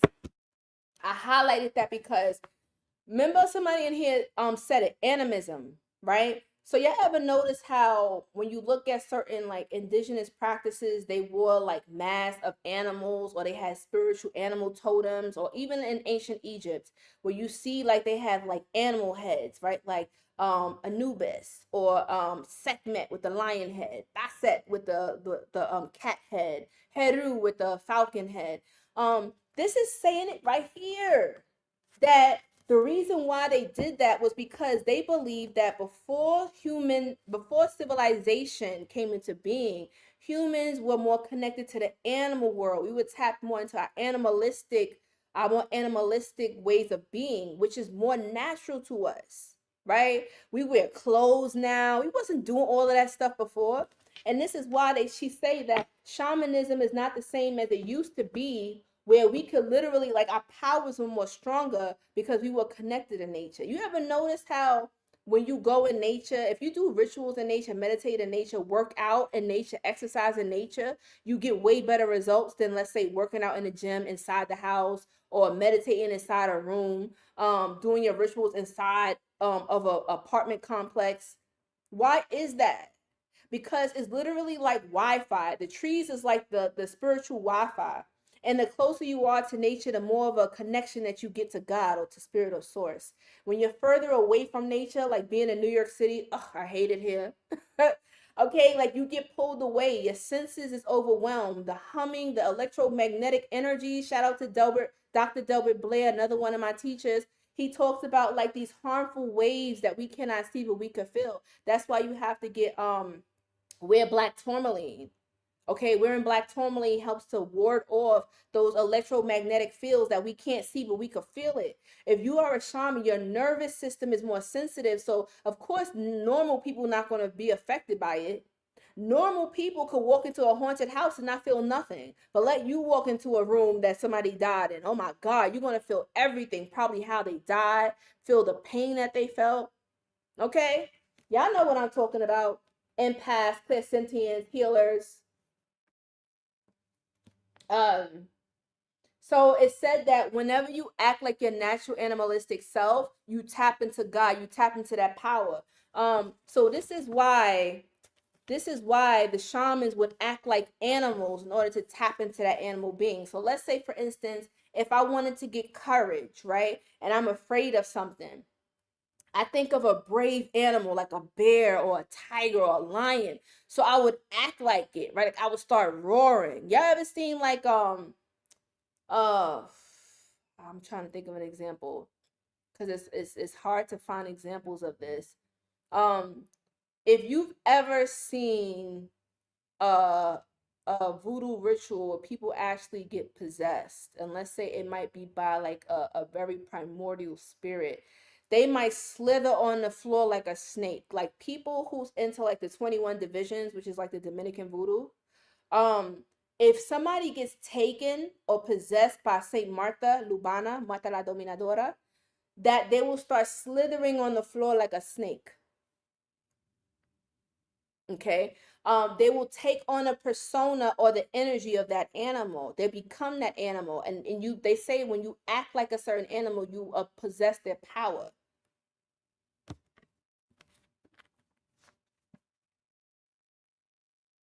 That's why, even look, even another one, belly dancing. Listen, when women, before you, if a woman wants to seduce a man or seduce their partner, before you get into that physical act of sex, do a little belly dancing. Move your body like a snake, very slow and sensual, right? Slowly take off your clothes and dance for him. Watch what happens when you embody that serpent like spirit, right? It's something very erotic about belly dancing and serpent moving and serpent dancing. Um, because snakes was correlated with sexual energy, kundalini energy, magical power, sexual power, right? Yes. Activating the solar plexus, the root chakra, the sacral chakra, all of those chakras. I love that. Listen, and children, this, you know what, I'm glad you brought that up because children are so innocent that they tap into this energy without even trying, right? Like they can act like an animal and become that. And it's only the adults that suppresses them and be like, stop acting like that. Act civilized. Stop acting crazy, right? And you got to be careful of doing that to your children because what you don't realize that you're doing is you're passing down that trauma that was passed down to you. So maybe your parents used to shut you up or make you act civilized until you stop acting like that. Stop acting silly, stop acting up, act normal, right? And so then you put on this persona, or as neurodivergent people like to say, masking, right? And that's another term they say, oh, neurodivergent, which really just means you are wired differently, which goes back into what I said, like you think differently, you're wired differently, you feel differently. It's just a fancy way of saying like, superhuman, pretty much. But they don't want to say that. So they say neurodivergent people. You mask yourself, you've learned to put on a persona or representative in order to fit into society, right? And those who are actors, thespians, you probably know any actors in the building, right? Like you have to people who become actors who play a certain role, watch certain interviews with certain actors. They'll tell you like sometimes they lose themselves in the persona that they're becoming because they embody it so well, they forget who they are. Actors forget their real personality. They lose themselves, right? Move your body like a snake. No, I'm over you. Because why do you bring that song up in my head? Girl. But nah, that song is funny. But you know what? That song was on to something. That song was on to something. They know. I'm telling you, ladies, try that out. Even men. Please, men move their body like a snake, and it's also sexual because if you ever been to any of those you know those male strip clubs and how the guys be dancing, look how they dance, look how they move their body. It's very sensual, very serpent like, okay? Animal language is only a variant of spiritual language, the secret shamanic tongue to which we shall shortly return.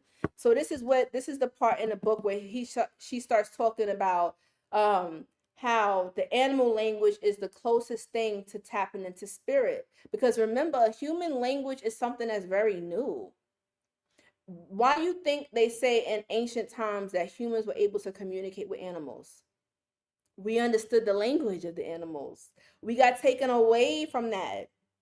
Babies, listen, when a baby comes out, they not talking any language. They talking that babble, right? Babble. They talk about the tower, the Babylonian, the Tower of Babel, all of that. They listen, all of these symbolisms in the Bible and stuff, they were basically saying the same thing. We tapping back into the most ancient language is telepathy, right? Being able to tap into the frequencies of other people's minds. So when you're able to quiet your mind and tap into that primordial source power, that animalistic language, even when it comes to the bedroom, and I'm bringing sex up again, um, sex is the best when you allow your animalistic nature to come forward, right? When you let go of shame that they talk about in the Bible, in the Eden, right? Like when they ate the apple, the forbidden fruit, and they had shame. Um, they learned that they could tap into a certain power and knowledge with that sexual energy. Okay. When you in the bedroom, it should be no shame. You should be able to be your animalistic self, a tiger, a lion, a bear, a dragon, whatever you want to be. And I know that should sound crazy, but trust me when I tell you, like that's why people into role play, because you can let go of the civilized version of yourself. You could take the mask off, that persona that you put on for society. This is why those who are most powerful, like men who have powerful positions, like CEOs and entrepreneurs and women who are powerful, they just want to be dominated in the bedroom. You ever notice that? They want to be dominated. They had a whole series about it, 50 Shades of Grey, because the people, if you really want to see a person like when they put their guards down, it's in the bedroom. It's in the bedroom. If you hear and see things without fear, you will never be frightened of anything. These dead people will not show themselves to you again because your me-we is now strong. You are now powerful because you have seen these dead people. And in fact, medicine men are able to see the spirits of the dead about their graves and can easily capture them. These spirits then become their helpers, and during shamanic healing, the medicine men send them to great distances to bring back the straight soul of the sick man they are treating. So you can also, when you step into your shamanic power and you build a relationship with the spiritual realm, they can work for you. They can find missing people for you. They can go, when they say when a person is sick, it's because their soul is disconnected from their body. And you, as a shaman, have to go into the spiritual realm, find their soul, and bring it back.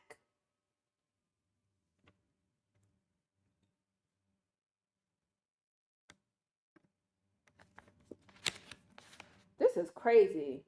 So that's why they say don't fear the spirit. Like if you was a child and you heard or see things, it's telling you don't be afraid of them. Because once you see them and you show, like if you show fear to them, right? If you show fear to them, then basically they won't come around anymore. They be like, all right, she's not ready. And I was gonna put up a short, but I'll probably do it on a separate channel. I think I'm gonna create a do my lives and long forms on this channel and my shorts on a different channel. But don't worry, I'm gonna share it with y'all before I do that. Um, it was a video that I recorded that I never shared yet, and it was talking about. Hold on. It was talking about how when you meditate, you see scary faces. Anybody in here ever meditated and you saw like demonic faces, scary faces, especially when you first stepped into the spiritual path? If that happened to you, those are the gatekeepers, right? Like, you know how some people that's tapped into the spiritual journey and they be like, yo, oh my God, I'm sweating bullets.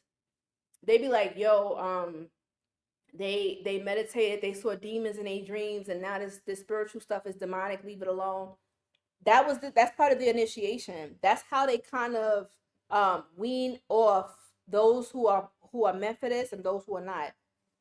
Many are called, few answers are called, right? Few are chosen, and that's saying it's true because this is not an easy path. Like if it was easy, everybody will be doing it. And yes, even though it's trendy now and everybody's talking about it, excuse me, people are talking about it, but um they just regurgitating what the next spiritual person said. Because I dare everybody in here to ask a spiritualist, where did you learn this from? Where did you get this information from? Where can I find this at? They probably going to point to somebody else, or they're going to not answer you, right? But I want you to find, I'm giving you the sources to tell you where to find this at, because I want you to even cross-reference what I say. I've been saying this since I started my channel in 2015. You are responsible for your own research, right? I give you the abridged version of this book, but at the end of the day, I'm only sharing about what, like 5% of what this book has in it. What about the rest of the book, right? You don't want to miss that knowledge just relying on a quick 30-second reel. That's not going to give you information like that. It's going to give you a sample. Why settle for a sample when you can have a whole entree, gourmet? Feel me? A whole 5-course meal. That's how I feel about knowledge. It's food for your mind, for your spirit, and it elevates you. Knowledge is power. And also, the more you learn spiritually, the more you learn spiritually, the more your spirit grows. And that's why the spirit will test you, your fear. Like when you were a child, okay, you might be scared because you don't understand it, and that's okay. But when you were a child, it's not necessarily fear like something is bad. It's more like I don't understand what's happening right now. So the first thing that you normally do is run to your parents or your guardian to get some clarity, right? Because when you're a child, your parents or your guardian is like God to you, because you're always around them. They're your teachers. So as you get older, you might still have these questions in your mind if you remember certain things you went through, like whether you astral projected, whether you saw spirits, whether you talked to them, whether you saw the future. You can't explain it logically, and nobody can explain it to you because it's not in a textbook in school. So you just pushed it back. But I promise you, um, I have tons of videos that will give you insight into it. This is why I started my channel, because I wanted to create my channel as like a diary or a journal of my spiritual journey. You guys can watch since I began in 2015 to where I am now. Like I've been still studying, still evolving, still growing, taking my breaks when I need to, because sometimes we need that. As shamans and healers, we're not really built to work like machines like mankind. Okay, like they're designed to work like that. They're, oh my God, I hate to say this because I don't want to sound condescending, and I'm not trying to do that, but there's a hierarchy to things, and don't let anybody fool you and telling you that we're all the same, because we're not. And I'm not talking about physical appearances, right? Because it doesn't matter how a person physically looks. It's about what you can see with the spiritual eye.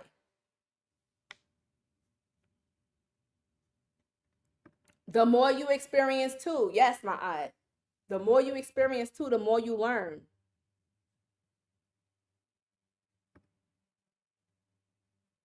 You know what though, Khadijah, most people are surface level, and that's okay, right? Because this is not an easy path. It can be scary.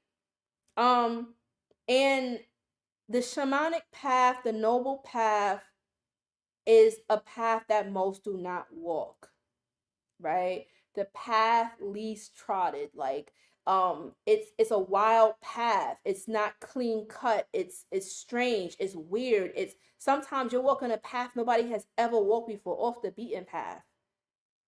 And that goes for travelers too. Some people, anybody in here are travelers, you like to go off the beaten path, you like to get away from the tourists. I know I do. If I ever start a travel group or something, like we're gonna do a lot of non-tourist things. We're gonna go off the beaten path. We're gonna go to some shamanic villages. We like, cause I can't do that touristy stuff for too long. Once in a while, like, I might do a tourist thing here and there just for photo ops, but then after that, I'm like, all right, y'all saw me in my. I gotta upload my Japanese vlog, but I uploaded some shorts on my videos. Y'all can go check it out. But I found some hidden shrines that's not even on a map. Like, that's the stuff that I'm into, like finding things that nobody know about. Nobody knows about that shrine if I never would have posted that. How did I find that? I was hiking in the mountains by myself. And y'all, listen, I'm just a I'm just I'm just a little like brave like that. I be doing really crazy shit. So I know that might sound, when I think about it, I be like, yo, that was really wild. Like, I really went to Africa all the way by myself one time, like on a whim, just because I had a dream that I need to go there. And I stayed there for like what, like a week, 2 weeks? Everybody thought I was crazy. Even my African friend was like, yo, you're bugging. Like, that's not safe. And I'm like, they're like, haven't you seen that movie Taken? But baby, my Mars is in Aries, so that fear, it don't really kick in like automatically for me. Shout out to my Aries in the building. Cause Aries, they probably one of the most fearless people. They jump first, ask questions later. Shout out to the Aries, and be safe about it.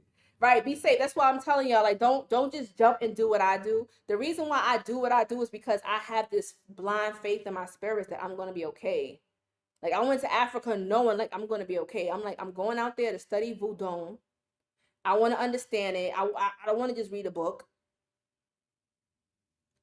Go, boo. Where you want to go, to Japan, Africa?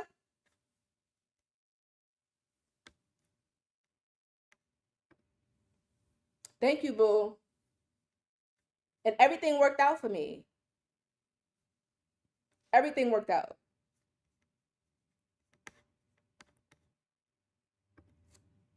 Let me see. I think I might pull up something else. Hold on. How y'all doing? Y'all all right? That's like Bobby Him and I. Did y'all? Yo, these orbs is going crazy.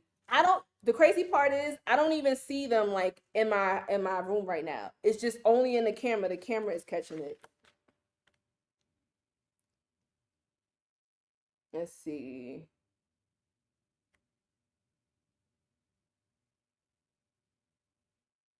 The shaman begins his new the shaman begins his true life by a separation, that is, as we shall presently see, by a spiritual crisis that is not lacking in tragic greatness and in beauty.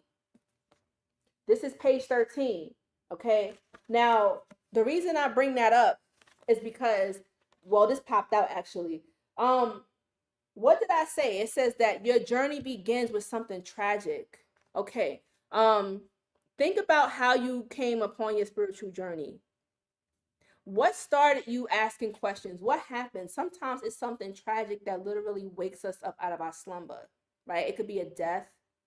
It could be a loss of a job, a loss of somebody around. Like, it could be anything that's traumatic, and it wakes you up. And that's what she's saying. She's saying that your spiritual journey usually comes with a crisis. That's your initiation. For me, it was when my grandma passed away. That was the most traumatic thing that ever happened to me, yo. Like even to this day, like sometimes I still be feeling some type of way about that. But that woke me up. That started me on my spiritual journey. I wanted to know how to communicate with my grandmother on the other side. This is when I stopped being afraid of my spiritual gifts, because she was spiritual too. My grandmother could see visions in her dreams. She saw the future in her dreams. It got passed down to my mother and then passed down to me. And a lot of the times it's passed down the maternal bloodline. This is why in indigenous cultures like the Cherokee, the Iroquois, the Blackfoot, Choctaw, they say that the maternal line, a person's royal status was only determined by their mother, not your father. They would say, who is your mother? Because if your mother was a royal, like if she was a princess, an empress, and then you came from that line, you was considered royal. It didn't matter the father. It was the mother. Okay. um when she passed away, it woke up something in me that made me remember my spiritual journey and said, nah, I gotta delve deeper into this and find out how to connect and communicate with my grandma in the spiritual world. And by doing that, that's when I found this book called working with the saints. Right, I started working with the saints, then I started working with different other spirits, working with my ancestors and all of them. And that's what I'm trying to tell y'all. Like, it's always something traumatic that will happen that wakes you up.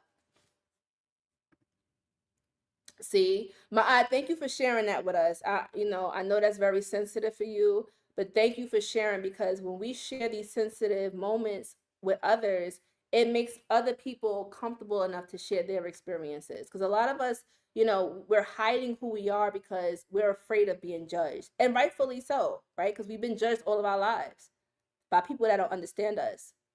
We are safe from within that radiates outward, so we can do anything our mind says and be safe, is what I always say. And that's true, Shannon. That's true. Yes, matrilineal. Thank you. That was the word I was looking for, Macy. Yo, me and Macy is like this. She be saying what I be thinking, but I can't get the word out. Thank you, girl. Oh my God. Um, Oh, now they talking about the shamanic teachings. Okay. A shaman is not recognized as such until after he has received two kinds of teachings. One, ecstatic, which means dreams, trances, etc. And two, traditional, shamanic techniques, names and functions of the spirits, mythologies, genealogies of the clan, secret language, right? So these are what they teach when you get initiated into like mystery schools. Like when we hear people saying like excuse me, when people say like you have to get initiated into voodoo in order to work with the spirit, you got to get initiated into Ifa, and to work with the spirit you got to get initiated into like these different spiritual paths. Well, the reason why they started to have gatekeepers, I feel as though like when time started to shift and change, it had to be more secretive, because at one point in time these teachings was as open like the educational system that we have now. Like you could literally just sign up, go to school, and learn this stuff, right?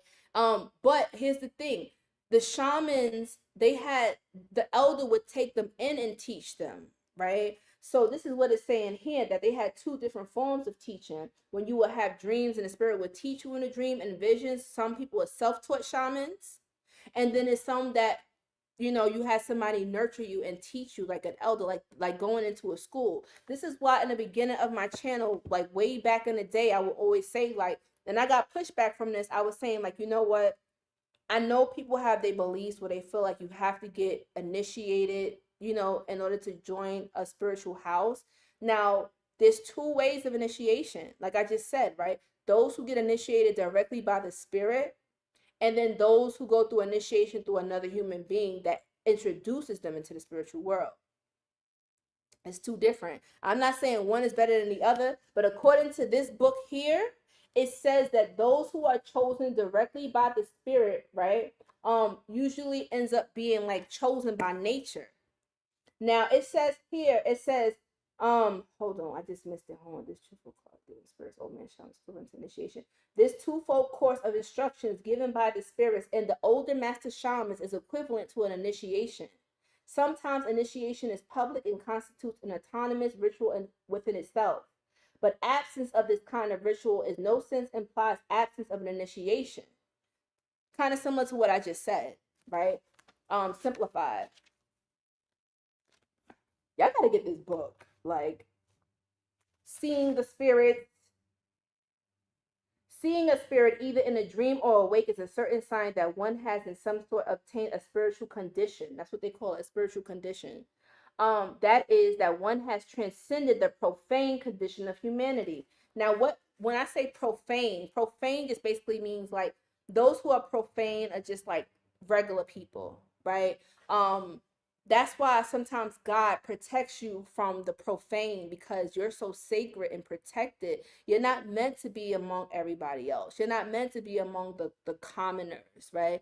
Like once again, I'm not trying to condescend anybody. Okay, I'm not saying nobody's better than anybody else, but I'm just saying, I'm citing what this book is saying here, that there's hierarchies in the spiritual ranks, and when you have a high rank in the spiritual realm, you are going to be protected on a certain level where certain people just can't touch you. So you may be wondering, like, damn, like, why can't I hold on to a relationship? Why am I not able to just easily blend in with society? Why do I feel so different from everybody else? Spirit literally has you in a certain particular bubble or protection to keep you away from the profane, because spirit can see things you don't even see.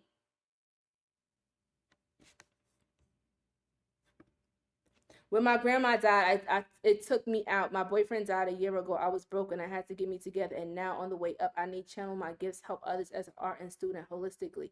You know, Shannon, my condolences. I'm sorry to hear that. And that definitely sounds like an initiation, right? People who go through these traumatic experiences. I know somebody who literally, you would think that they was hexed, but it wasn't a hex. It was initiation. Like they started losing people all around them. Like their mom died, their dad died, like everybody around them was dying. They was going through a breakup.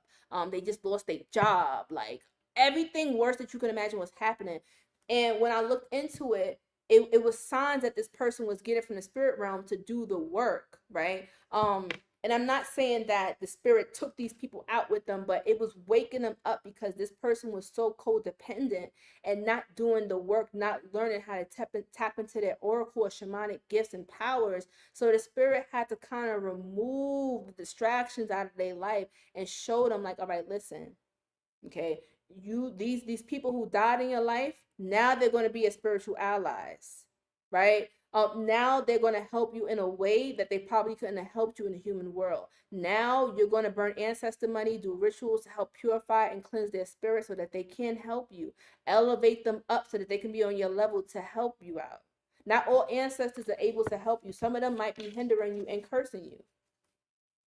I talked about that in my ancestral veneration class. When I tell people before, like, you know, not all your ancestors are good ancestors. Just because somebody died don't automatically make them a good spirit now. They just don't have a physical body, but they still the same essence. So if you had an auntie or uncle that was really, really religious and strict and mean, and they see you doing this stuff and it's not traditional to what they used to, they will block you. They're gonna be like, yo, what is this witchcraft candles, incense you burning? We don't do that. Go to church. You feel me? Some of them you can convince them to come your way. Some of them they not, and you gotta send them off with love. Let me see. Y'all okay?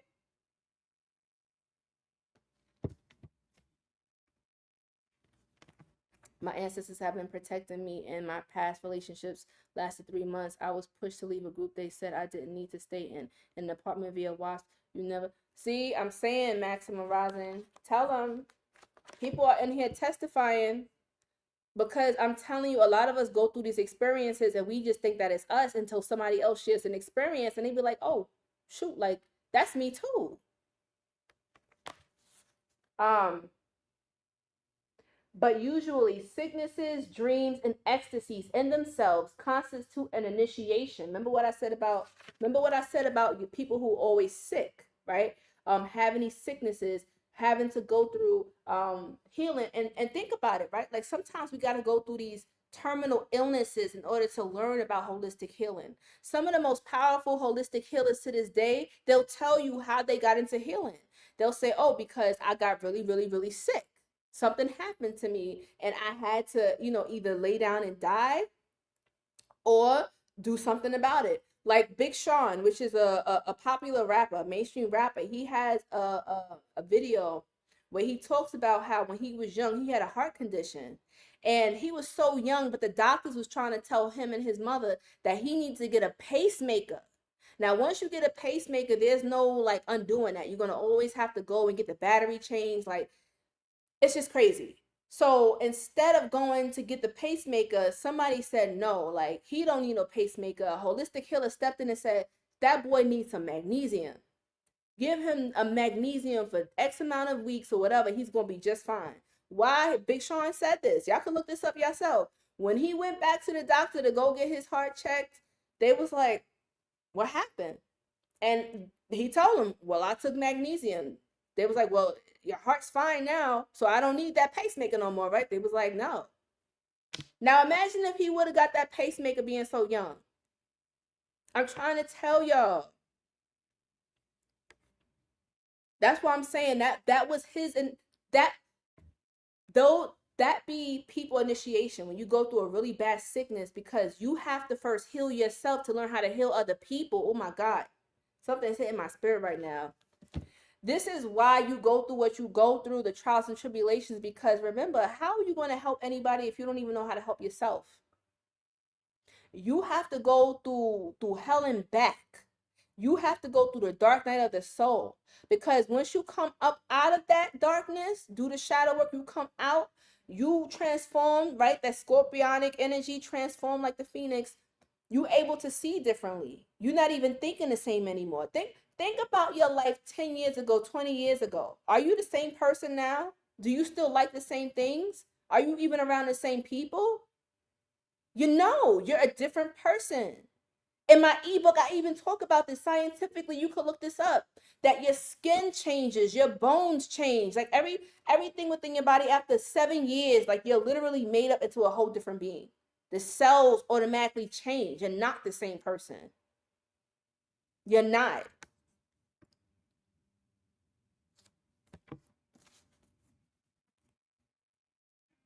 Oh my God. Shaman or protection of spiritual of the head. Ah, okay. In addition to these familiars, which is like your spiritual family, the shaman, this is page 89. In addition to these familiars, the shaman also enjoys the protection of spirit of the head. I'm gonna get to that. Now, y'all ever heard of the Ori, the Tibo Ange, right? Like who rules your head? And I always tell people, like, stop going around telling people who rules your head, because you might go and tell a spiritualist who knows how to work things, and they can steal your ori or your the spiritual head from you, put it in a jar, take away your protection, and do all types of witchcraft and bad stuff to you. That's why I be telling people, why you out here telling people who have your head? You feel me?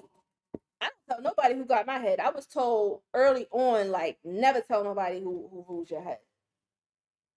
Um, which the okay, so it says the shaman also enjoys the protection of the spiritual head, which defends him during his ecstatic journeys of a spirit in the shape of a bear. So this is like an example of somebody, right? Everybody has a spiritual animal, and you can find your spiritual animal and different techniques, which accompanies him on his descent to the underworld of a gray horse, which he rides when he ascends to the sky, and others still. So I know all of that sounds mythical and all these parables, but basically what it's saying is you come into this world with a spiritual guardian that rules your ori or your head, right? We say the crown chakra is the connection to God or source, right? Now, this is why you shouldn't let everybody touch your head, playing your hair. Anybody from the South know, my grandmother used to always tell me, if you're from the West Indies, you probably heard this before. Like, don't let nobody play in your hair. Don't let that little girl, like, don't be sharing people's brushes and combs. Don't let everybody play and messing your hair, braiding your hair and stuff. My grandmother did not play that shit. She didn't even let me. My grandmother was so strict. She was like, "Yo, we don't even put our hair in the garbage can. You burn your hair, you flush it down the toilet." Because you don't want nobody to get your hair. Somebody get your hair, they can get your ori, your spirit, and make you go crazy. I have so I have these funny videos on my Instagram. If you don't follow me, go ahead and follow me. I am Conjure Queen, right, on Instagram. And be careful, because there's a lot of copycats that's not me. But I put my link, my Instagram link, in my description to this video. But I have a video. It's just funny humor of a girl that's basically talking about like, oh, that girl was messing with my man. So guess what I did? I put her hair in a bird's nest. Now look at that hoe, running around looking crazy. So it's comedy, but it's knowledge, right? Because she's basically saying she got a hold of this girl's hair that was messing with her man, and now she got the last laugh. Because, girl, I'm controlling your thoughts. I put it in a bird's nest. Now they say in the South and wherever you from the Caribbean too, because people from the Caribbean and the South, I noticed that we have very similar sayings. And if you from another part of the country, another part of the landmass, let us know too if you heard of this before, right? Because I'm more so familiar with those places since like I know people, and like I know people personally who went through things like this, that they say if a bird gets to your hair, that one, your hair will fall out, two, you'll have really bad headaches, and three, you'll go crazy, right? Either one out of those or all three. Yep, you lose your mind. My grandmother used to always say that. She'd be like, don't put your hair in the garbage can because the birds get to it, you're gonna go crazy. You're gonna lose your hair, you're gonna get headaches, all of this and that. Like, don't track your hair through the house, sweep up your hair when you comb unless you're gonna have a wandering mind. All of these things, these are old hoodoo tales that we forgot about. Yep. And that's exactly what my family from the Carolinas. Yep. So if somebody want to do something to you, they all they need is your hair. So be really careful with who you let do your hair too. And if you do people hair, if you a hairstylist, hear me. If you are a hairstylist, also I want you to make sure you cleanse your hands, like wash your hands with like have a little salt and cool water and rinse your hands after you do somebody's head. So that way you're not transferring energy between your clients. And also you're not absorbing them into your body. Because oh excuse me, because if you doing somebody's hair, right? And let's say this person is going through grieving, a breakup, all types of weird stuff, like you're pulling that into your body. The hands have meridians in them. This is a portal, just like your feet, right? Your feet has portals. That's why they call it your soul, right? The soles of the feet. People can poison your soul through the feet. People can also poison you through your hands. So if you touching somebody's hair, braiding their hair, twisting their hair, whatever, you pulling in their energy. If you're not cleansing that, you absorbing all of that stuff.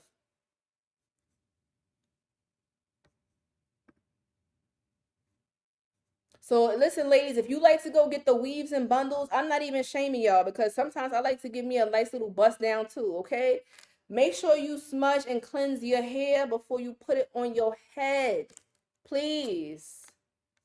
Please. Even if you got to just get a little bit of salt water, spritz it out, put a little Florida water, something, okay? You can still be cute out here, but make sure that you cleans the hair.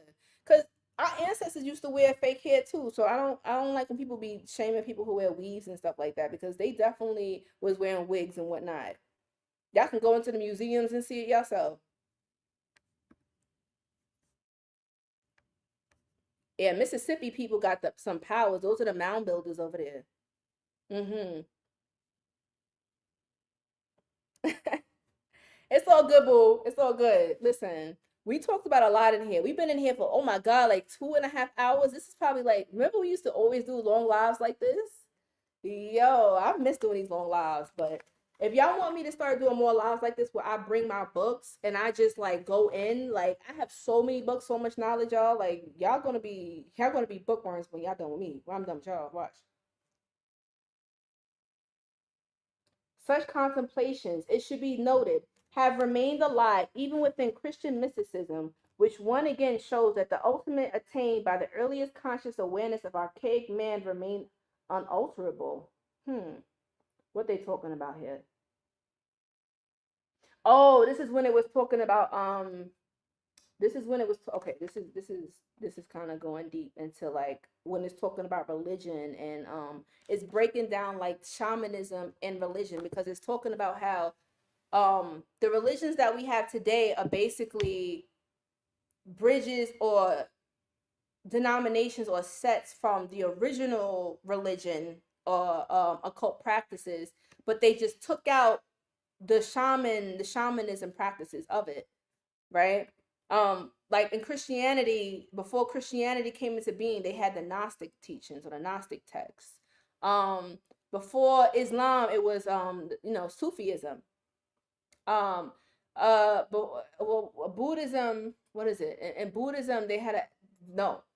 My friend, my homegirl who's from Thailand told me that they have different types of Buddhas. There's not just one Buddha. She was like, they have a Buddha, a evil Buddha that you do curses and stuff with, like for your enemies and stuff. Like she was telling me, she was like, girl, she was like, it's more magic and voodoo in Thailand than it is in Haiti. And I believe her.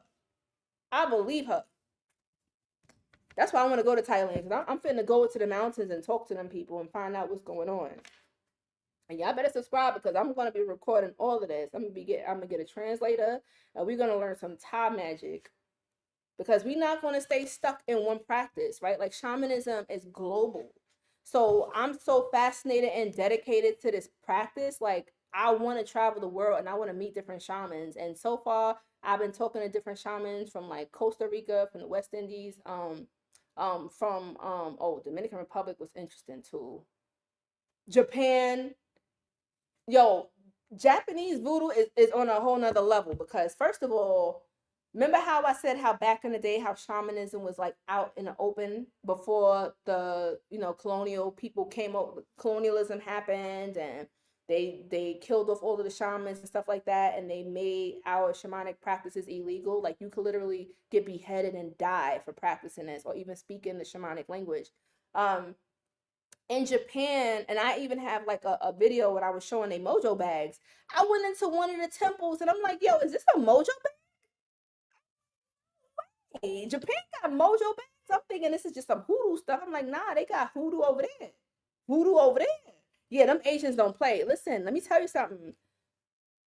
Japan got their voodoo and stuff like all out in the open, and they're not ashamed of it. If you ask them about it, they'll tell you if they feel like you coming with genuine intentions and you're not just being a nosy tourist.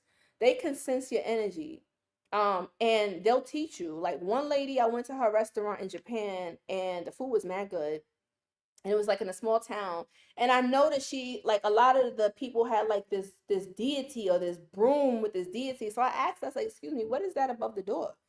And she just broke it down for me. She was like, oh, this is this god, and she was like, this is for money for my business and it keeps evil spirits out. And then she was telling me where to get one. She walked me out of her restaurant, walked me to the shrine that she got it to, and showed me how to get it.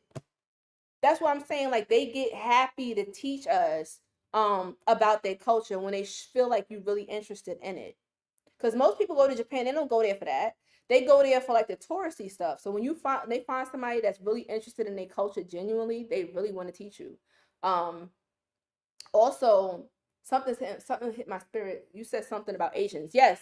Um, my nail stylist here in New York, because I'm in Brooklyn right now, right? I'm in New York.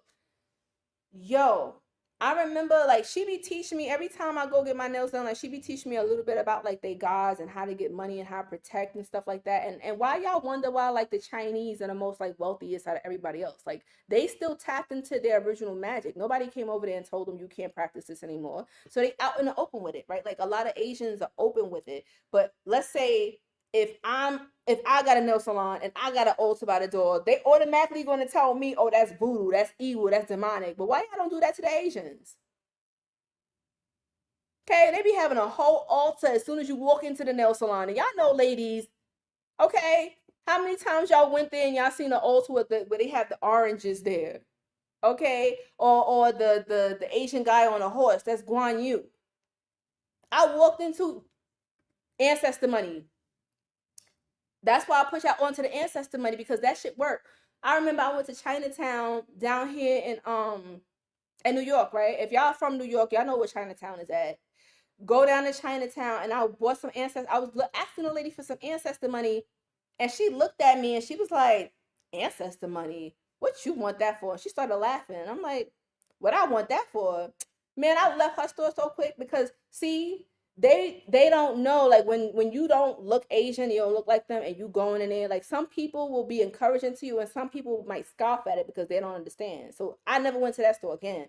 Then I found one store I always go to, and that man I always buy ancestor money. If I'm not buying ancestor money on Amazon because I don't got time to go to Chinatown, I will go down there and get it. But if y'all want to get ancestor money, like Lux just said, I also put like a link on my Amazon list from the vendor that I get my ancestor money from. It's like 3 different vendors. So you have options on where you want to get it from, right? I'm not selling the ancestor money. It's just I refer you to the vendors that I get it from. But yeah, the Asian lady, she was the Chinese lady was telling me about certain deities when I was like, I remember I was like, is that Guan Yu? And she was like, how do you know that? And so after, like, when you show them that you know a little bit of this, a little bit of that, they open up. And she started teaching me about Guan Yu and all this other stuff, like how to write his name and all this stuff. What? I'm hanging on to 5%. Don't worry, but we're about to go soon. We're about to go soon. But Mike had mentioned something that made me had to bring up the Asian magic because don't just get wrapped into one form of magic, right? Like once you start to learn to incorporate different spiritual practices, like being an eclectic practitioner, an eclectic shaman, your power is raised because not only do you have the like your ancestors that come from your bloodline, but now you're connecting to spirits from different forms of the world. That's why I'm like, you have to travel and go to these places. I went to Japan and I was wandering in the wilderness and I found all types of spirits in abandoned shrines and stuff. Now, most people was telling me that's dangerous, don't do that. But I'm out there looking for spirits to find, like I'm looking for Pokemon. I'm like, let me see which one of these spirits I'm taking home to help me, okay? I'm telling y'all.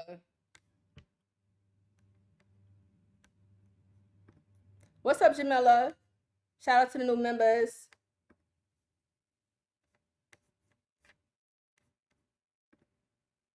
So, anyway, listen, I could go on for hours with this book, okay? But make sure you go and check out this book called Shamanism Archaic Techniques of Ecstasy. It's packed with knowledge. Look at this book. Like, how many pages is in here?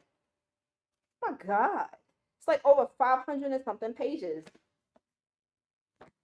I'm telling you. And it's fine. It's very small print, too. So don't think it's big print. Like, these are small print. So it's a lot of pages. Um, and if you don't have the money to buy books, and I understand times is hard right now, there's a really good website called sacredtext.com. I've been putting y'all onto this. I found this years ago when I first stepped into my spiritual journey. Sacredtext.com, and it has a whole bunch of archaic books from like the 1700s, 1800s, books that's out of print, books that are banned. Like just go and check that out. I hope I think it's still up. That website is been up for a minute, like since the internet damn near began. But go check it out. If it's still up, I hope it is. It should be. It's been a minute since I've been up there, but go check it out. It has a whole bunch of free books that you could read from your phone, from your laptop on the go. Okay? And y'all probably wondering, yo, why am I giving y'all all this information for free? Because I genuinely want you guys to study. I don't want you to just rely on me to give you the information. I want you to find where I get my sources from. I want y'all to cross-reference what I say. And here's Spinks making his little cameo. Say hi, Spinksy. Hi. So I'm about to go and feed Spinks. He looked like he's grumpy. But anyway, y'all, listen, go and check out my links in my description. If you haven't already, subscribe to my channel for more updates. We're going to do more lives. And once again, if you're watching this after, make sure you watch this from the beginning to the end, because I dropped gems from the very beginning of this live to the end. I know it's over almost 3 hours, this live. But it's a lot of information. It's a lot of resources that I give you. I'm a journalist, so I cite all of my sources so that way you can reference it yourself. Knowledge is infinity. It keeps going, and never forget to keep studying. The more you study, the more you grow spiritually. And yeah, that's about it. Thank you so much, everybody who tuned in. Make sure you follow my Instagram to follow my shorts, and subscribe and hit that bell so you'll be notified of new videos. Until next time, family, thank you so much for tuning in. Peace.